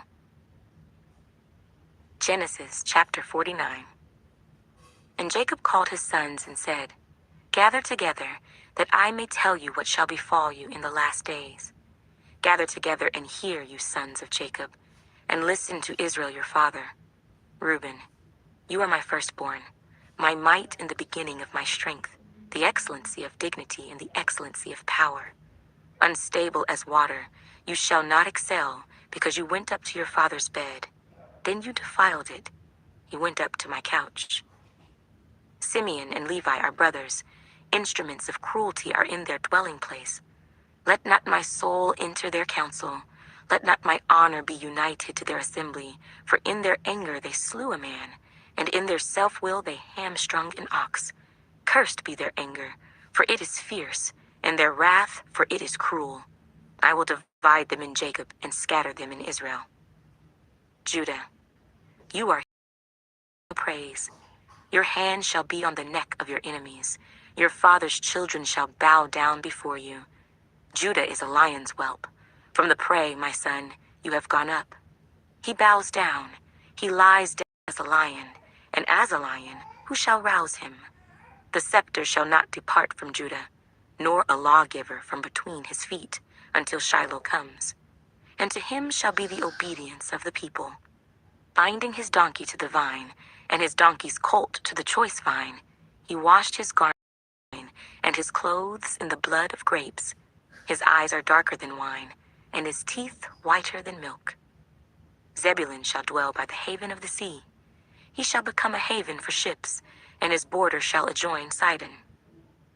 Issachar is a strong donkey, lying down between two burdens. He saw that rest was good, and that the land was pleasant. He bowed the burden and became a band of slaves. Dan shall judge his people as one of the tribes of Israel. Dan shall be a serpent by the way, a viper by the path, that bites the horse's heels so that its rider shall fall backward. I have waited for your salvation, O Lord. Gad, a troop shall tramp upon him, but he shall triumph at last. Bread from Asher shall be rich, and he shall yield royal dainties. Naphtali is a deer let loose. He uses beautiful words. Joseph is a fruitful bough by a well. His branches run over the wall. The archers have bitterly grieved him, shot at him, and hated him. But his bow remained in strength, and the arms of his hands were made strong by the hands of the mighty God of Jacob. From there is the shepherd, the stone of Israel. By the God of your father who will help you, and by the Almighty who will bless you with blessings of heaven above, blessings of the deep that lies beneath, blessings of the breasts and of the womb. The blessings of your father have excelled the blessings of my ancestors, up to the utmost bound of the everlasting hills. They shall be on the head of Joseph, and on the crown of the head of him who was separate from his brothers. Benjamin is a ravenous wolf. In the morning he shall devour the prey, and at night he shall divide the spoil. All these are the 12 tribes of Israel, and this is what their father spoke to them, and he blessed them. He blessed each one according to his own blessing. Then he charged them and said to them, I am to be gathered to my people. Bury me with my fathers in the cave that is in the field of Ephron the Hittite, in the cave that is in the field of Machpelah, which is before Mamre, in the land of Canaan, which Abraham bought with the field of Ephron the Hittite as a possession for a burial place. There they buried Abraham and Sarah his wife. There they buried Isaac and Rebekah his wife. And there I buried Leah. The field and the cave that is there were purchased from the sons of Heth. And when Jacob had finished commanding his sons, he drew his feet up into the bed and breathed his last, and was gathered to his people. Genesis chapter 50. Then Joseph fell on his father's face and wept over him and kissed him. And Joseph commanded his servants, the physicians, to embalm his father. So the physicians embalmed Israel. 40 days were required for him, for such are the days required for those who are embalmed. And the Egyptians mourned for him 70 days. Now when the days of his mourning were past, Joseph spoke to the household of Pharaoh, saying, If now I have found favor in your eyes, please speak in the hearing of Pharaoh, saying, My father made me swear, saying, Behold, I am dying. In my grave which I dug for myself in the land of Canaan, there you shall bury me. Now therefore, please let me go up and bury my father, and I will come back. And Pharaoh said, Go up and bury your father, as he made you swear. So Joseph went up to bury his father, and with him went up all the servants of Pharaoh, the elders of his house, and all the elders of the land of Egypt, as well as all the house of Joseph, his brothers, and his father's house. Only their little ones, their flocks, and their herds they left in the land of Goshen. And there went up with him both chariots and horses. It was a very great gathering. Then they came to the threshing floor of Atad, which is beyond the Jordan, and they mourned there with a great and very solemn lamentation. He observed 7 days of mourning for his father. And when the inhabitants of the land, the Canaanites, saw the mourning at the threshing floor of Atad, they said, This is a deep mourning of the Egyptians. Called Abel Mizraim, which is beyond the Jordan. So his sons did for him just as he had commanded them. For his sons carried him to the land of Canaan, and buried him in the cave of the field of Machpelah before Mamre, which Abraham bought with the field from Ephron the Hittite as property for a burial place. And after he had buried his father, Joseph returned to Egypt, he and his brothers and all who went up with him to bury his father. When Joseph's brothers saw that their father was dead, they said, Perhaps Joseph will hate us, and may actually repay what we did to him. So they sent messengers to Joseph, saying, Before your father died, he commanded, saying, Thus you shall say to Joseph, I beg you, please forgive the trespass of your brothers and their sin, for they did evil to you. Now, please forgive the trespass of the servants of the God of your father. And Joseph wept when they spoke to him. Then his brothers also went and fell down before his face, and they said, Behold, we are your servants. Joseph said to them, Do not be afraid, for am I in the place of God? But as for you, you meant evil against me, but God meant it for good, in order to bring it about as it is this day, to save many people alive. Now therefore, do not be afraid. I will provide for you and your little ones. And he comforted them and spoke kindly to them. So Joseph dwelt in Egypt, he and his father's household. And Joseph lived 110 years. Joseph saw Ephraim's children to the 3rd generation. The children of Machir, the son of Manasseh, were also brought up on Joseph's knees. And Joseph said to his brethren, I am dying, but God will surely visit you and bring you out of this land to the land of which he swore to Abraham, to Isaac, and to Jacob. Then Joseph took an oath from the children of Israel, saying, God will surely visit you, and you shall carry up my bones from here. So Joseph died, being 110 years old, and they embalmed him, and he was put in a coffin in Egypt. The second book of Moses, called Exodus. Chapter 1. Now these are the names of the children of Israel who came to Egypt. Each man and his household came with Jacob: Reuben, Simeon, Levi, and Judah; Issachar, Zebulun, and Benjamin; Dan, Naphtali, Gad, and Asher. All those who were descendants of Jacob were 70 persons, for Joseph was in Egypt already. And Joseph died, all his brothers, and all that generation. But the children of Israel were fruitful and increased abundantly, multiplied and grew exceedingly mighty, and the land was filled with them. Now there arose a new king over Egypt, who did not know Joseph. And he said to his people, Look, the people of the children of Israel are more and mightier than we. Come, let us deal shrewdly with them, lest they multiply, and it happen, in the event of war, that they also join our enemies and fight against us, and so go up out of the land. Therefore they set taskmasters over them to afflict them with their burdens. And they built for Pharaoh supply cities, Pithom and Ramses. But the more they afflicted them, the more they multiplied and grew. And they were in dread of the children of Israel. So the Egyptians made the children of Israel serve with rigor. And they made their lives bitter with hard bondage, in mortar, in brick, and in all manner of service in the field.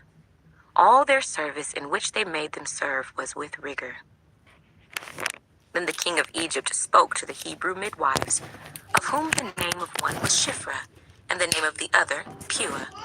And he said, When you do the duties of a midwife for the Hebrew women, and see them on the birth stools, if it is a son, then you shall kill him.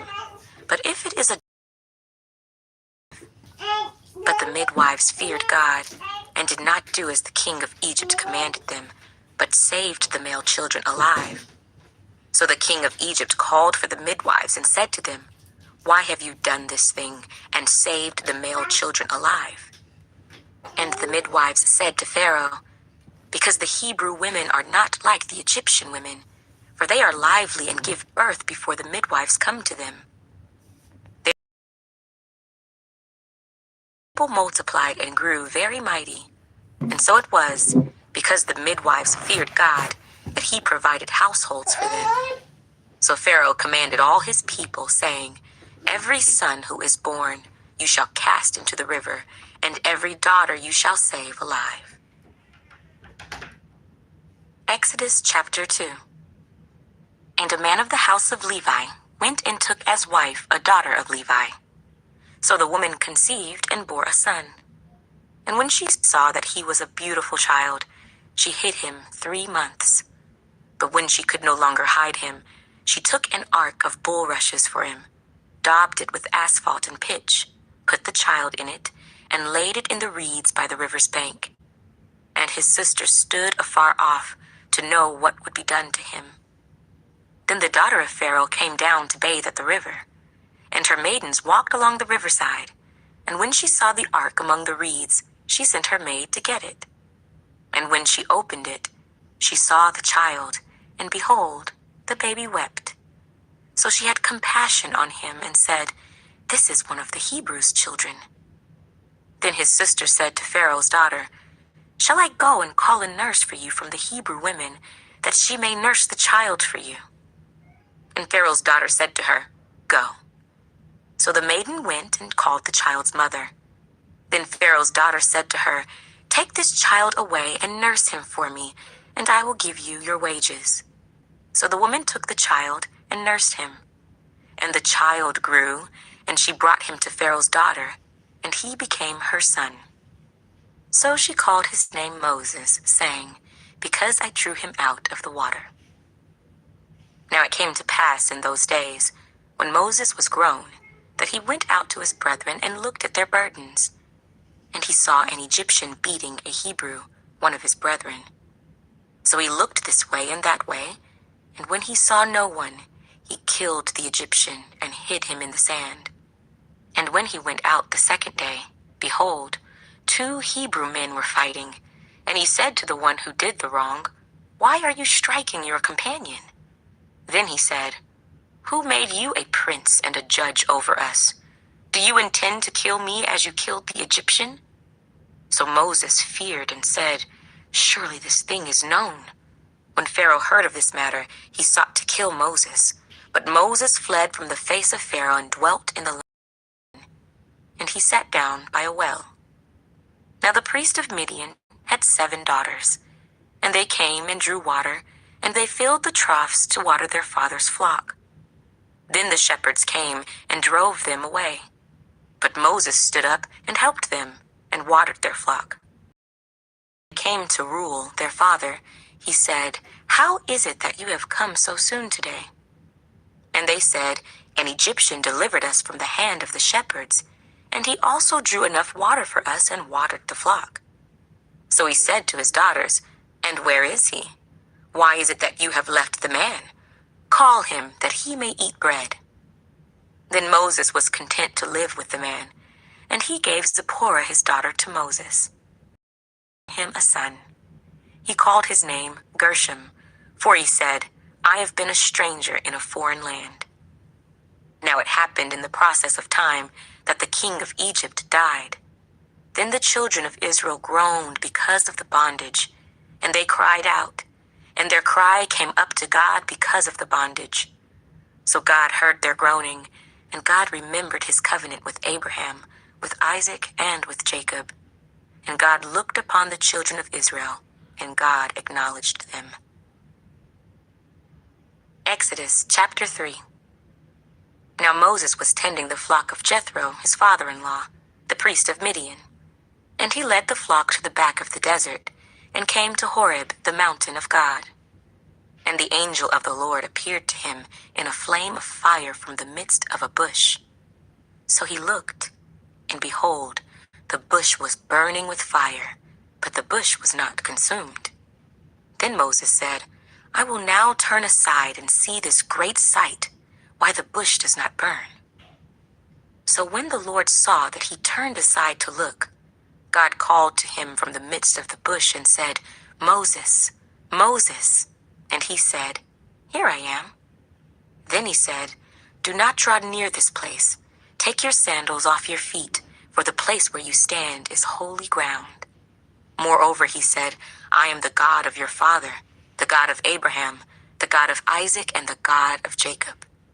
And Moses hid his face, for he was afraid to look upon God. And the Lord said, "I have surely seen the oppression of my people who are in Egypt, and have heard their cry because of their taskmasters, for I know their sorrows. So I have come down to deliver them out of the hand of the Egyptians, and to bring them up from that land to a good and large land, to a land flowing with milk and honey, to the place of the Canaanites, and the Hittites, and the Amorites, and the Perizzites, and the Hivites, and the Jebusites. Now therefore, behold, the cry of the children of Israel has come to me, and I have also seen the oppression with which the Egyptians oppress them. Come now, therefore, and I will send you to Pharaoh, that you may bring my people, the children of Israel, out of Egypt." But Moses said to God, "Who am I that I should go to Pharaoh, and that I should bring the children of Israel out of Egypt?" So he said, "I will certainly be with you, and this shall be a sign to you that I have sent you. When you have brought the people out of Egypt, you shall serve God on this mountain." Then Moses said to God, "Indeed, when I come to the children of Israel and say to them, 'The God of your fathers has sent me to you,' and they say to me, 'What is his name?' what shall I say to them?" And God said to Moses, "I am who I am." And he said, "Thus you shall say to the children of Israel, 'I am has sent me to you.'" Moreover, God said to Moses, "Thus you shall say to the children of Israel, 'The Lord God of your fathers, the God of Abraham, the God of Isaac, and the God of Jacob, has sent me to you.' This is my name forever, and this is my memorial to all generations.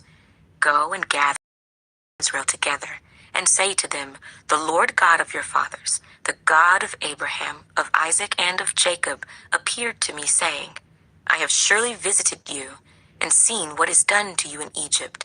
And I have said, I will bring you up out of the affliction of Egypt to the land of the Canaanites, and the Hittites, and the Amorites, and the Perizzites, and the Hivites, and the land flowing with milk and honey. Then they will heed your voice, and you shall come, you and the elders of Israel, to the king of Egypt. And you shall say to him, The Lord God of the Hebrews has met with us, and now, please, let us go 3 days' journey into the wilderness, that we may sacrifice to the Lord our God. But I am sure that the king of Egypt will not let you go, no, not even by a mighty hand. So I will stretch out my hand and strike Egypt with all my wonders, which I will do in its midst. And after that, he will let you go. And I will give this people favor in the sight of the Egyptians. And it shall be, when you go, that you shall not go empty-handed. But every woman shall ask of her neighbor, namely, of her who dwells near her house, articles of silver, articles of gold, and clothing. And you shall put them on your sons and on your daughters, so you shall plunder the Egyptians. Exodus chapter 4. Then Moses answered and said, But suppose they will not believe me or listen to my voice. Suppose they say, The Lord has not appeared to you. So the Lord said to him, What is that in your hand? He said, A rod. And he said, Cast it on the ground. So he cast it on the ground, and it became a serpent. And Moses fled from it. Then the Lord said to Moses, Reach out your hand and take it by the tail. And he reached out his hand and caught it, and it became a rod in his hand, that they may believe that the Lord God of their fathers, the God of Abraham, the God of Isaac, and the God of Jacob, has appeared to you. Furthermore, the Lord said to him, Now put your hand in your bosom. And he put his hand in his bosom, and when he took it out, behold, his hand was leprous like snow. And he said, Put your hand in your bosom again. So he put his hand in his bosom again, and drew it out of his bosom, and behold, it was restored like his other flesh. Then it will be, if they do not believe you, nor heed the message of the first sign, that they may believe the message of the latter sign. And it shall be, if they do not believe even these two signs, or listen to your voice, that you shall take water from the river and pour it on the dry land. The water which you take from the river will become blood on the dry land. Then Moses said to the Lord, O my Lord, I am not eloquent, neither before nor since you have spoken to your servant, but I am slow of speech and slow of tongue. So the Lord said to him, Who has made man's mouth? Or who makes the mute, the deaf, the seeing, or the blind? Have not I, the Lord? Now therefore go, and I will be with your mouth and teach you what you shall say. But he said, O my Lord, please send by the hand of whomever else you may send. So the anger of the Lord was kindled against Moses, and he said, Is not Aaron the Levite your brother? I know that he can speak well, and look, he is also coming out to meet you. When he sees you, he will be glad in his heart. Now you shall speak to him and put the words in his mouth. And I will be with your mouth and with his mouth, and I will teach you what you shall do. So he shall be your spokesman to the people, and he himself shall be as a mouth for you, and you shall be to him as God. Rod in your hand with which you shall do the signs. So Moses went and returned to Jethro, his father-in-law, and said to him, Please let me go and return to my brethren who are in Egypt, and see whether they are still alive. And Jethro said to Moses, Go in peace. Now the Lord said to Moses in Midian, Go, return to Egypt, for all the men who sought your life are dead. Then Moses took his wife and his sons and set them on a donkey, and he returned to the land of Egypt. And Moses took the rod of God in his hand. And the Lord said to Moses, When you go back to Egypt, see that you do all those wonders before Pharaoh which I have put in your hand. But I will harden his heart, so that he will not let the people go. Then you shall say to Pharaoh, Thus says the Lord, Israel is my son, my firstborn. So I say to you, Let my son go, that he may serve me. But if you refuse to let him go, indeed I will kill your son, your firstborn. And it came to pass on the way, at the encampment, that the Lord met him and sought to kill him. Then Zipporah took a sharp stone, and cut off the foreskin of her son, and cast it at Moses' feet, and said, Surely you are a husband of blood to me. So he let him go. Then she said, You are a husband of blood, because of the circumcision. And the Lord said to Aaron, Go into the wilderness to meet Moses. So he went and met him on the mountain of God, and kissed him. So Moses told Aaron all the words of the Lord who had sent him, and all the signs which he had commanded him. Then Moses and Aaron went and gathered together all the elders of the children of Israel. And Aaron spoke all the words which the Lord had spoken to Moses. Then he did the signs in the sight of the people. So the people believed. And when they heard that the Lord had visited the children of Israel, and that he had looked on their affliction, then they bowed their heads and worshipped. Exodus chapter 5. Afterward, Moses and Aaron went in and told Pharaoh, "Thus says the Lord God of Israel, let my people go, that they may hold a feast to me in the wilderness." And Pharaoh said, "Who is the Lord, that I should obey his voice to let Israel go? I do not know the Lord, nor will I let Israel go." So they said, "The God of the Hebrews has met with us. Please, let us go 3 days' journey into the desert and sacrifice to the Lord our God, lest he fall upon us with pestilence or with the sword." Then the king of Egypt said to them, "Moses and Aaron, why do you take the people from their work? Get back to your labor."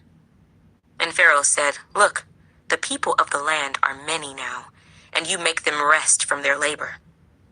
So the same day Pharaoh commanded the taskmasters of the people and their officers, saying, "You shall no longer give the people straw to make brick as before. Let them go and gather straw for themselves. And you shall lay on them the quota of bricks which they made before. You shall not reduce it, for they are idle. Therefore they cry out, saying, 'Let us go and sacrifice to our God.' Let more work be laid on the men, that they may labor in it, and let them not regard false words." And the taskmasters of the people and their officers went out and spoke to the people, saying, "Thus says Pharaoh, I will not give you straw. Go, get yourselves straw where you can find it, yet none of your work will be reduced." So the people were scattered abroad throughout all the land of Egypt to gather stubble instead of straw. And the taskmasters forced them to hurry, saying, "Fulfill your work, your daily quota, as when there was straw." Also the officers of the children of Israel, taskmasters had set over them, were beaten and were asked, "Why have you not fulfilled your task in making brick both yesterday and today as before?" Then the officers of the children of Israel came and cried out to Pharaoh, saying, "Why are you dealing thus with your servants? There is no straw given to your servants, and they say to us, 'Make brick.'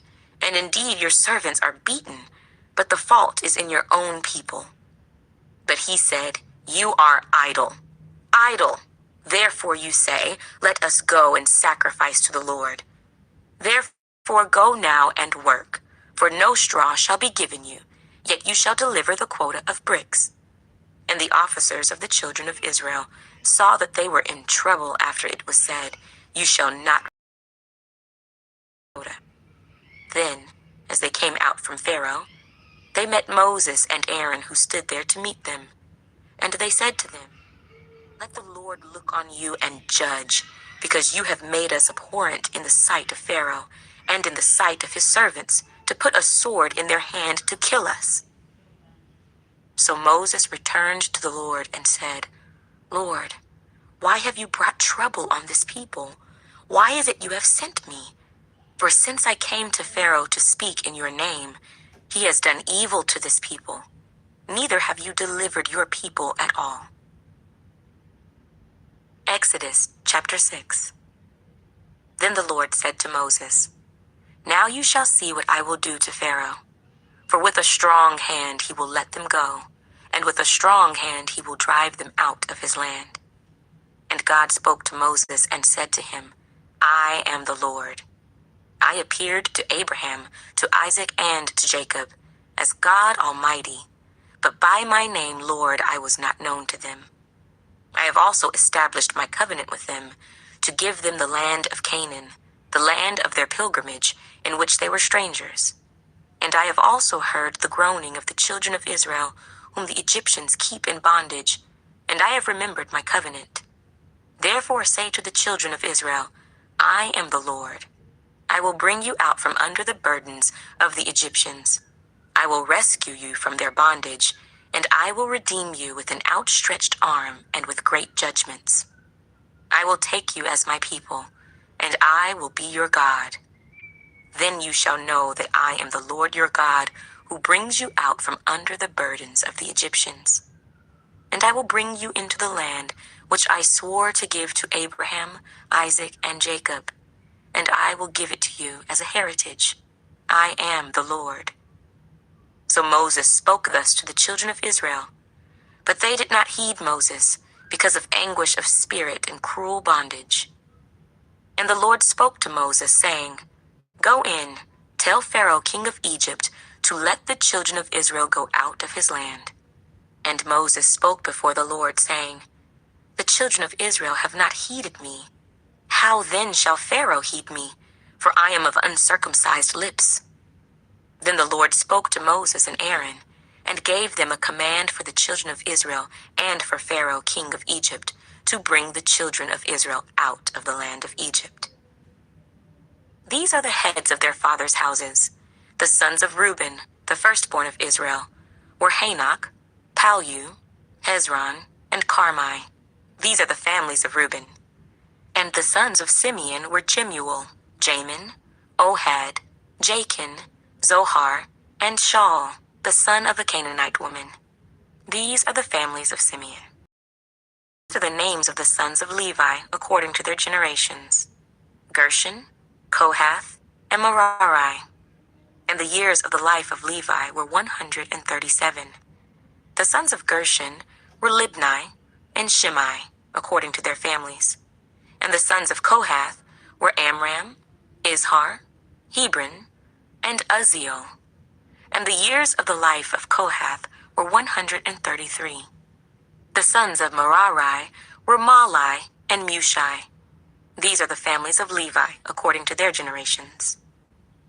Now Amram took for himself Jochebed, his father's sister, as wife, and she bore him Aaron and Moses. And the years of the life of Amram were 137. The sons of Izhar were Korah, Nepheg, and Zichri. And the sons of Uzziel were Mishael, Elzaphan, and Zikri. Aaron took to himself Elisheba, daughter of Amminadab, sister of Nahshon, as wife. And she bore him Nadab, Abihu, Eleazar, and Ithamar. And the sons of Korah were Azar, Elkanah, and Abiasaph. These are the families of the Korahites. Eleazar, Aaron's son, took for himself one of the daughters of Putiel as wife, and she bore him Phinehas. These are the heads of the fathers' houses of the Levites according to their families. These are the same Aaron and Moses to whom the Lord said, Bring out the children of Israel from the land of Egypt according to their armies. These are the ones who spoke to Pharaoh king of Egypt to bring out the children of Israel from Egypt. These are the same Moses and Aaron. And it came to pass, on the day the Lord spoke to Moses in the land of Egypt, that the Lord spoke to Moses, saying, I am the Lord. Speak to Pharaoh king of Egypt all that I say to you. But Moses said before the Lord, Behold, I am of uncircumcised lips, and how shall Pharaoh heed me? Exodus chapter 7. So the Lord said to Moses, See, I have made you as God to Pharaoh, and Aaron your brother shall be your prophet. You shall speak all that I command you, and Aaron your brother shall tell Pharaoh to send the children of Israel out of his land. And I will harden Pharaoh's heart, and multiply my signs and my wonders in the land of Egypt. But Pharaoh will not heed you, so that I may lay my hand on Egypt, and bring my armies and my people, the children of Israel, out of the land of Egypt by great judgments. And the Egyptians shall know that I am the Lord, when I stretch out my hand on Egypt, and bring out the children of Israel from among them. Then Moses and Aaron did so, just as the Lord commanded them, so they did. And Moses was 80 years old, and Aaron 83 years old, when they spoke to Pharaoh. Then the Lord spoke to Moses and Aaron, saying, When Pharaoh speaks to you, saying, Show a miracle for yourselves, then you shall say to Aaron, Take your rod and cast it before Pharaoh, and let it become a serpent. So Moses and Aaron went into Pharaoh, and they did so, just as the Lord commanded. And Aaron cast down his rod before Pharaoh, and before his servants, and it became a serpent. But Pharaoh also called the wise men and the sorcerers, so the magicians of Egypt, they also did in like manner with their enchantments. For every man threw down his rod, and they became serpents. But Aaron's rod swallowed up their rods. And Pharaoh's heart grew hard, and he did not heed what the Lord had said. So the Lord said to Moses, Pharaoh's heart is hard. He refuses to let the people go. Go to Pharaoh in the morning, when he goes out to the water, and you shall stand by the river's bank to meet him. And the rod which was turned to a serpent you shall take in your hand. And you shall say to him, The Lord God of the Hebrews has sent me to you, saying, Let my people go, that they may serve me in the wilderness. But indeed, until now you would not hear. Thus says the Lord, By this you shall know that I am the Lord. Behold, I will strike the waters which are in the river with the rod that is in my hand, and they shall be turned to blood. And the fish that are in the river shall stink, and the Egyptians will loathe to drink the water of the river. Then the Lord spoke to Moses, Say to Aaron, Take your rod and stretch out your hand over the waters of Egypt, over their streams, over their rivers, over their ponds, and over all their pools of water, that they may become blood. And there shall be blood throughout all the land of Egypt, both in buckets of wood and pitchers of stone. And Moses and Aaron did so, just as the Lord commanded.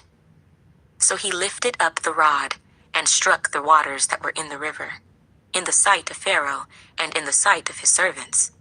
And all the waters that were in the river were turned to blood. The fish that were in the river died. The river stank, and the Egyptians could not drink the water of the river.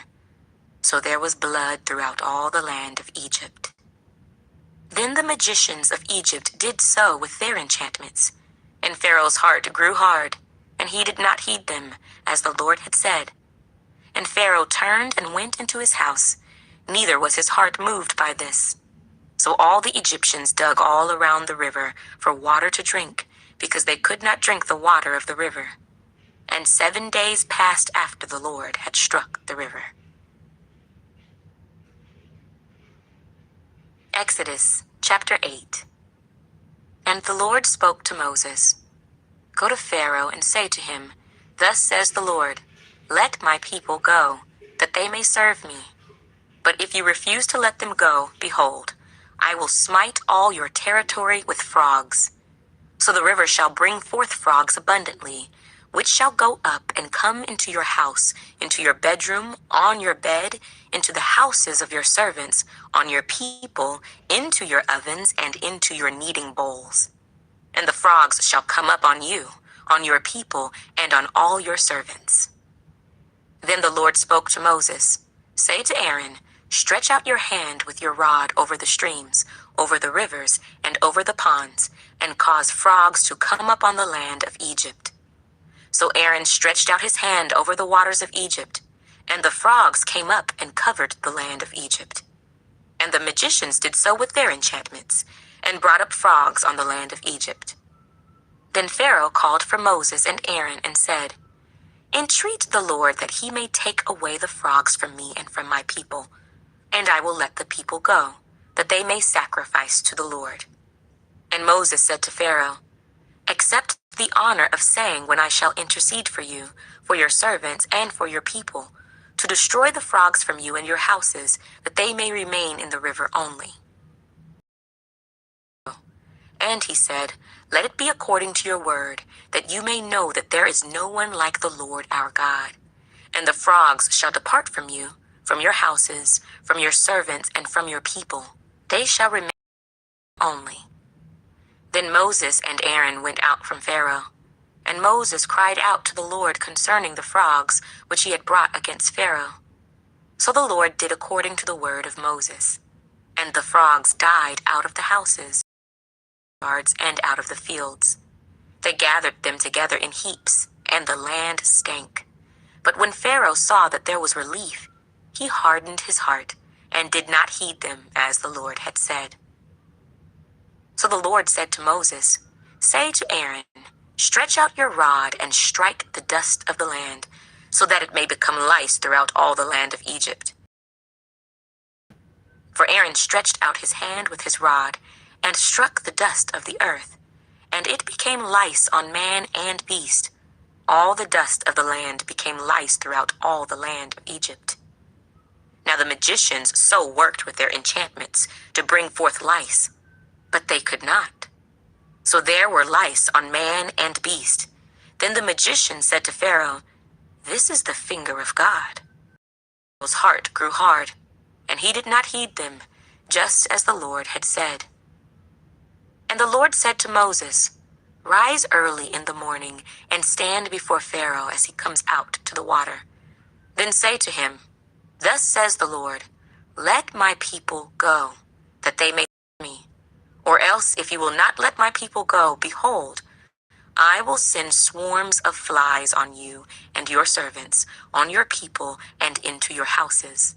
The houses of the Egyptians shall be full of swarms of flies, and also the ground on which they stand. And in that day I will set apart the land of Goshen, in which my people dwell, that no swarms of flies shall be there, in order that you may know that I am the Lord in the midst of the land. I will make a difference between my people and your people. Tomorrow this sign shall be." And the Lord did so. Thick swarms of flies came into the house of Pharaoh, into his servants' houses, and into all the land of Egypt. The land was corrupted because of the swarms of flies. Then Pharaoh called for Moses and Aaron and said, "Go, sacrifice to your God in the land." And Moses said, "It is not right to do so, for we would be sacrificing the abomination of the Egyptians to the Lord our God. If we sacrifice the abomination of the Egyptians before their eyes, then will they not stone us? We will go 3 days' journey into the wilderness and sacrifice to the Lord our God as he will command us." So Pharaoh said, "I will let you go, that you may sacrifice to the Lord your God in the wilderness. Only you shall not go very far away. Intercede for me." Then Moses said, "Indeed, I am going out from you, and I will entreat the Lord, that the swarms of flies may depart tomorrow from Pharaoh, from his servants, and from his people. But let Pharaoh not deal deceitfully any more in not letting the people go to sacrifice to the Lord." So Moses went out from Pharaoh and entreated the Lord. And the Lord did according to the word of Moses. He removed the swarms of flies from Pharaoh, from his servants, and from his people. Not one remained. But Pharaoh hardened his heart at this time also. Neither would he let the people go. Exodus chapter 9. Then the Lord said to Moses, "Go into Pharaoh and tell him, 'Thus says the Lord God of the Hebrews, let my people go, that they may serve me. For if you refuse to let them go and still hold them, behold, the hand of the Lord will be on your cattle in the field, on the horses, on the donkeys, on the camels, on the oxen, and on the sheep, a very severe pestilence. And the Lord will make a difference between the livestock of Egypt, so nothing shall die of all that belongs to the children of Israel.' Then the Lord appointed a set time, saying, 'Tomorrow the Lord will do this thing in the land.' So the Lord, the livestock of Egypt died. The livestock of the children of Israel, not one died.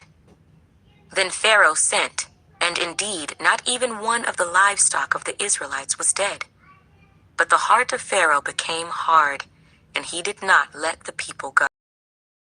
So the Lord said to Moses and Aaron, 'Take for yourselves handfuls of ashes from a furnace, and let Moses scatter it toward the heavens in the sight of Pharaoh.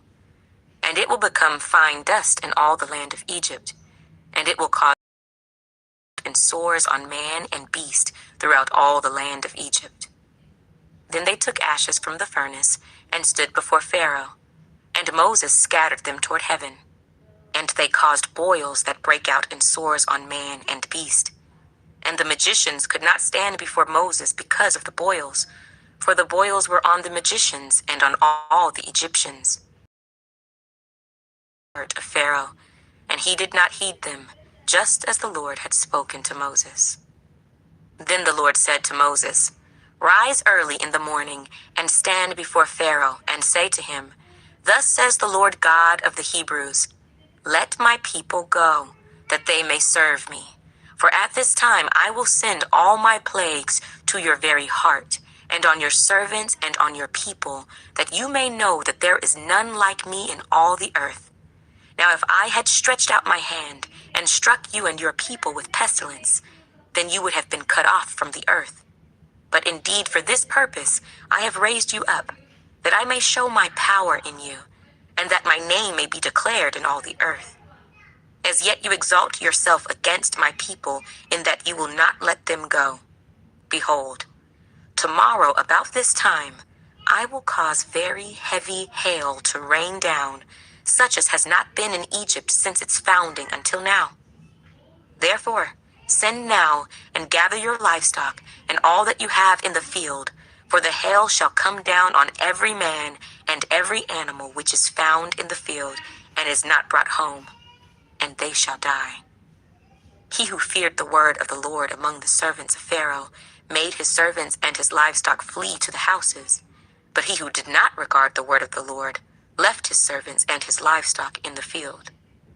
Then the Lord said to Moses, "Stretch out your hand toward heaven, that there may be hail in all the land of Egypt, on man, on beast, and on every herb of the field, throughout the land of Egypt."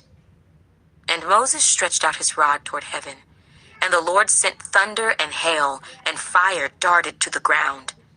And the Lord rained hail on the land of Egypt. So there was hail and fire mingled with the hail, so very heavy that there was none like it in all the land of Egypt since it became a nation. And the hail struck throughout the whole land of Egypt, all that was in the field, both man and beast. And the hail struck every herb of the field, and broke every tree of the field. Only in the land of Goshen, where the children of Israel were, there was no hail. And Pharaoh sent and called for Moses and Aaron and said to them, "I have sinned this time. The Lord is righteous, and my people and I are wicked. Entreat the Lord that there may be no more mighty thundering and hail, for it is enough. I will let you go, and you shall stay no longer." So Moses said to him, "As soon as I have gone out of the city, I will spread out my hands to the Lord. The thunder will cease, and there will be no more hail, that you may know that the earth is the Lord's. But as for you and your servants, I know that you will not yet fear the Lord God." Now the flax and the barley were struck, for the barley was in the head, and the flax was in bud. But the wheat and the spelt were not struck, for they are late crops. So Moses went out of the city from Pharaoh, and spread out his hands to the Lord. Then the thunder and the hail ceased, and the rain was not poured on the earth. And when Pharaoh saw that the rain, the hail, and the thunder had ceased, he sinned yet more, and he hardened his heart, he and his servants. So the heart of Pharaoh was hard, neither would he let the children of Israel go, as the Lord had spoken by Moses. Exodus chapter 10. Now the Lord said to Moses, "Go into Pharaoh, for I have hardened his heart and the hearts of his servants, that I may show these signs of mine before him, and that you may tell in the hearing of your son and your son's son the mighty things I have done in Egypt, and my signs which you may know that I am the Lord." So Moses and Aaron came into Pharaoh and said to him, "Thus says the Lord God of the Hebrews, how long will you refuse to humble yourself before me? Let my people go, that they may serve me. Or else, if you refuse to let my people go, behold, tomorrow I will bring locusts into your territory, and they shall cover the face of the earth, so that no one will be able to see the earth, and they shall eat the residue of what is left, which remains to you, and they shall eat every tree which grows up for you out of the field. They shall fill your houses, the houses of all your servants, and the houses of all the Egyptians, which neither your fathers nor your fathers' fathers have seen, since the day that they were on the earth to this day. And he turned and went out from Pharaoh. Then Pharaoh's servants said to him, How long shall this man be a snare to us? Let the men go, that they may serve the Lord their God. Do you not yet know that Egypt is destroyed? So Moses and Aaron were brought again to Pharaoh, and he said to them, Go, serve the Lord your God. Who are the ones that are going?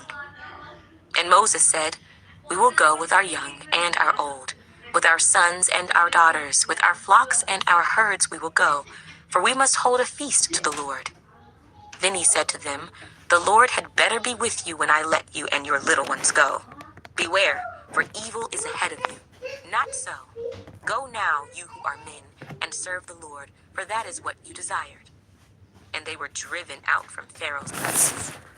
Then the Lord said to Moses, Stretch out your hand over the land of Egypt for the locusts, that they may come upon the land of Egypt, and eat every herb of the land, all that the hail has left. So Moses stretched out his rod over the land of Egypt, and the Lord brought in